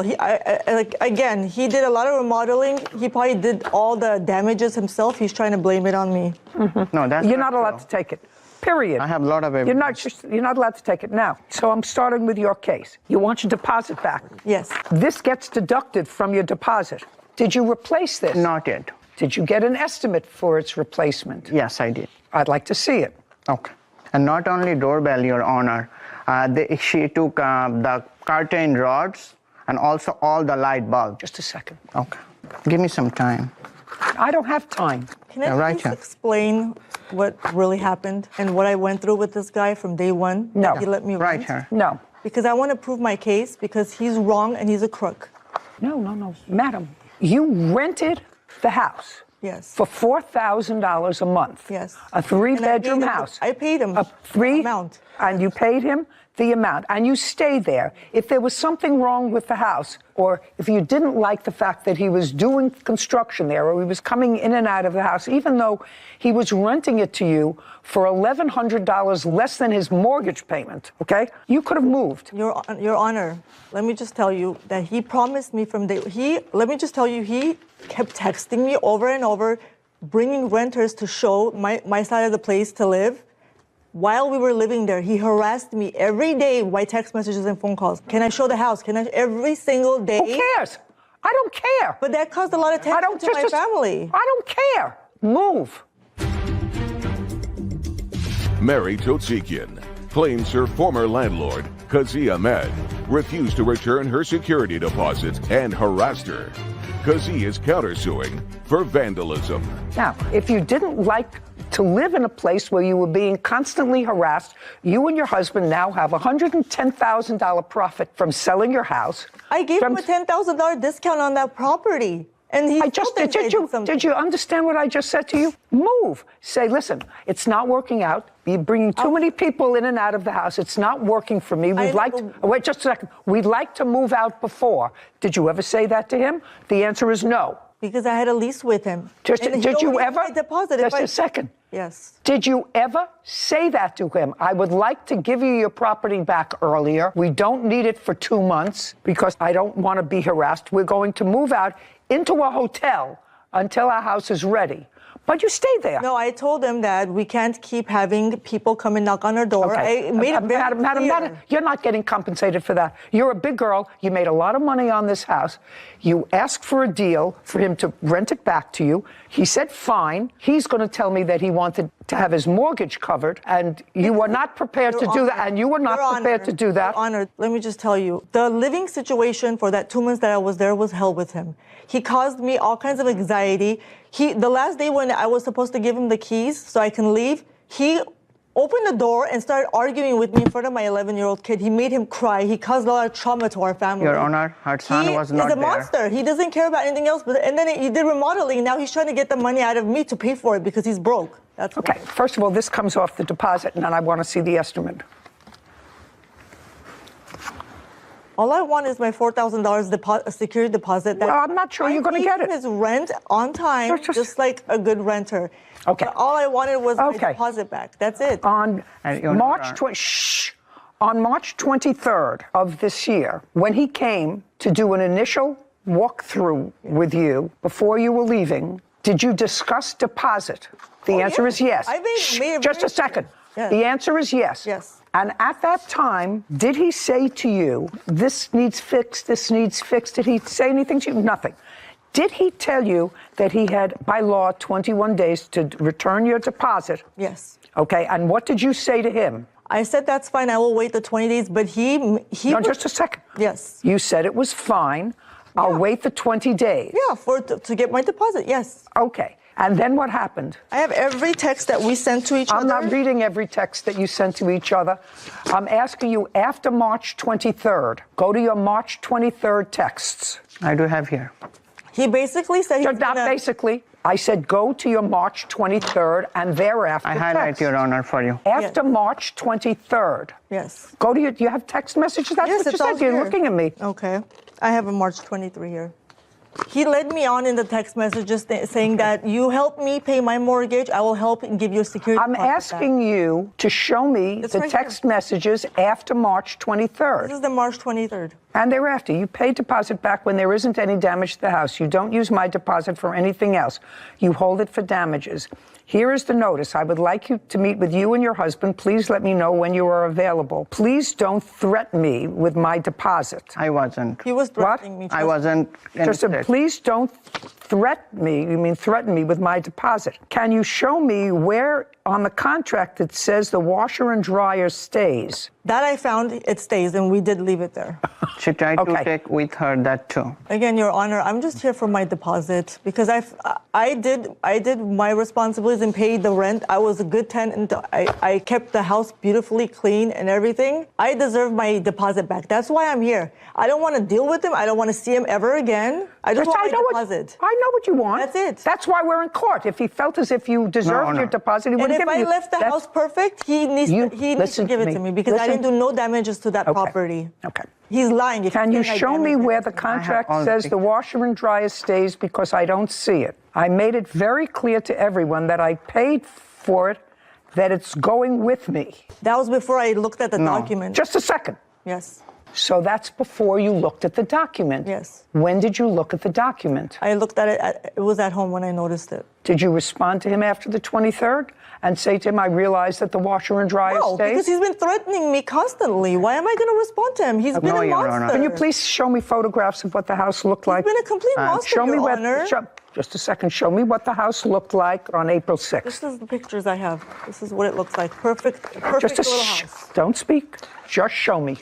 I'm just trying to say that I'm not here for anything empty. I'm here for my deposit. No, that's not what you're here for, just your deposit, madam. That's not what you filed a claim for. An invasion of privacy and pain and suffering. There's a whole bunch of things that you're suing for. Okay. I see these pictures. The house is in just a second. great shape. Just a second. And is this your little dog? Yes, it is. The house is in great shape. He has no complaints. He's going to show me pictures. I'm going to look at them. I deserve my deposit back. That's all I know. He wasted my time. He lied to me. Can I see your photographs of what the house looks like? Your Honor, this is the picture when I bought the property with good condition. Okay. And this is the picture for she intentionally damaged. Don't tell me what you intentionally did. Sure, this is the damages picture. I didn't do that. I'm going to dismiss your case. Do you understand? 1, 2, 3. It will be my joy. Anybody who takes out a doorbell ring or whatever it is and leaves holes and mollies in the wall, which is exactly what you did, just like the washer and dryer. Okay. Your Honor, this is the previous. Don't speak. Okay. Now I'd like to see the photographs that you took April 6th or thereafter. When did you take those photographs? On what day? I start March 23rd to April 6th. I'd like to see the photographs. Thank you, Your Honor.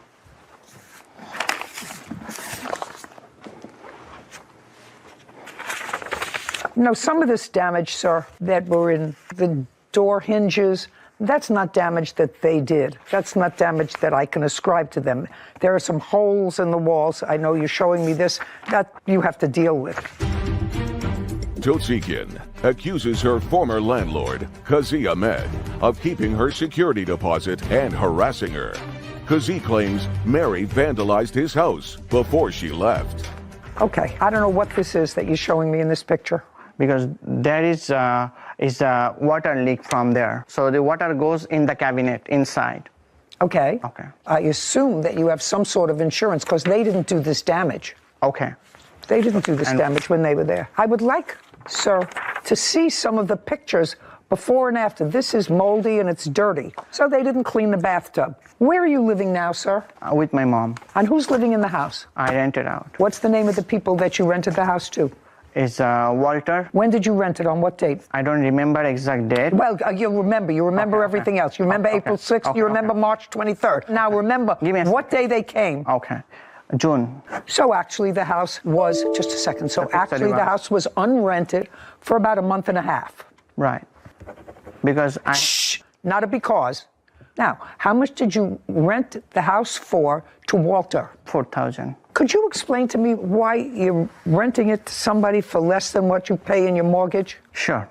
So here is the American dream, because I came here 2013 and I started live with my mom. So me and my wife working so hard to buy the house. We save every penny day by day, and we saw a lot of house last couple years. I'm not listening. Don't tell me your life story. I want to know why you're renting the house for less than your mortgage payment. Because no, the people is very nice, and they said they're going to increase the rent January. They give me $5,000. That's why. Do you have a lease with them? I do. You have a lease with them, and yes. Does the lease indicate that the rent is being raised in January? Yes. What? That whole thing that he said that his place was not rented for a month, that's a lie, because he was renting the place out while I was living there. So he had renters all in the backside. Just a second, you mean they were living with you? They were living in that back house. That house is split with the wall, so there's empty rooms in the back. So he was literally renting it out, boom, boom, like right away. Just a second. While I was there. Is what you're telling me that there are two sources of income from that house? Yes. Okay, that's interesting. Mr. Ahmed. Yes. Listen to me carefully. Sure. How many tenants do you have in that house? 3. Shh. Oh. Look at me. Sure. How many tenants? You have Walter, and he pays you $4,000. Yes. You have another tenant. Yes. Okay, and the other tenant is in the back. Yes. And what does the other tenant pay you? Okay, the one. No, that's a figure. Oh, what does okay. the other tenant pay you? Don't look up there. You know exactly how much? 3,000. 3,000. So you cover your mortgage, and you make a little money. Yes. Now, while she was living there, pay attention. Yes. While she was living there, were you renting the back? Yes. Yes. And how much were you getting? Okay. That's a number. Okay. Before you answer the question, think. How much were you getting from the people in the back? Same. Same what? Because that's not my... But just a second. What do you mean the same? The same as what? The people used to live there long time with her. That's her tenant, not mine. She just transferred to me. I see. So you had a tenant living in the back. Yes. You had a tenant living in the back. And what was the rent that you were charging your tenant? I sold my property to him as is. I did have tenants there. Yes, I did. And one of the tenants, I'll tell you right now, No, I want to know what rent the tenant was paying you. That's what I'm saying. Just give me that's a number, not a story. 1,000, and I would say 2,000 altogether. Sounds to me as if everybody did very well. You have to pay for the doorbell. Now I want a receipt for the doorbell. The rest of the pictures are nonsense. And you had no loss of income. Just a second. Yes, I want the estimate for the doorbell. That's what I want. That's going to be deducted from the... Put your hand down. Otherwise, you're gone. Do you understand? Doorbell. $84. $84. Yes, something like that. Great. Do the math for me. I think it's $3,900, whatever. $4,000 less 84. $39.16. $39.16. Sir, I've looked at your photographs, and I don't see any damage that you can ascribe to the plaintiff that I think mitigates in your favor, other than the doorbell, which I actually find outrageous. Right, Your Honor. And you had no loss of income. So clearly what you did was purchase this house, and you make an income from this house every month. After I pay my mortgage, and there is a service, like expenses, and also there is a like utilities bill is so expensive now. I don't care. $39.16. Judgment for the plaintiff. Your counterclaims dismissed. We are finished with this case. Right. Goodbye. This court is adjourned. I deserve my security deposit back. I did very well with paying the rent, and I feel like this was fair. I'm not happy about it because I'm the buyer and I bought the house. There is a lot of damages after she moved out. He was pretty much texting and having renters come and knock on my door every day without even giving me a notice ahead of time. I was always giving to her 2-3 days notice to go in the property. It was not easy, but you know, we moved on to something better, so. Still living in the American dream. You know, this case is sort of an example of you read a complaint and you read an answer and you sort of have a predetermination of what the case might look like and how that shifts. Because when I originally saw these people, I said, you know, she took the doorbell and the ring thing with her. Why? And it was with the washer and dryer. She said, I'm taking it. But it was in the contract that it stayed. But then when I got to know both of these people, Sarah, they were both a little bit of hustlers. Nobody told me up front that there was a back apartment that they rented. And I said, why was this guy being such a good guy? Yeah. And he didn't say, well, actually, I'm not that great of a guy. I rent the backside and cover my expenses. I rent the back for $3,000, and it all covers his expenses. They actually, both of them, deserved each other a little bit. He didn't deserve another $6,000 in addition to the $4,000, because I didn't see that much in damage. I mean, you looked at some of the pictures. I saw some of the photos, and it looked like holes, you know, from pictures in the wall. But not like what he was describing in his answer, like punched holes in the wall and ripped up flooring. We didn't see any of that. There was nothing. Anyway, she made a lot of money. He's doing just fine. And he's doing just fine.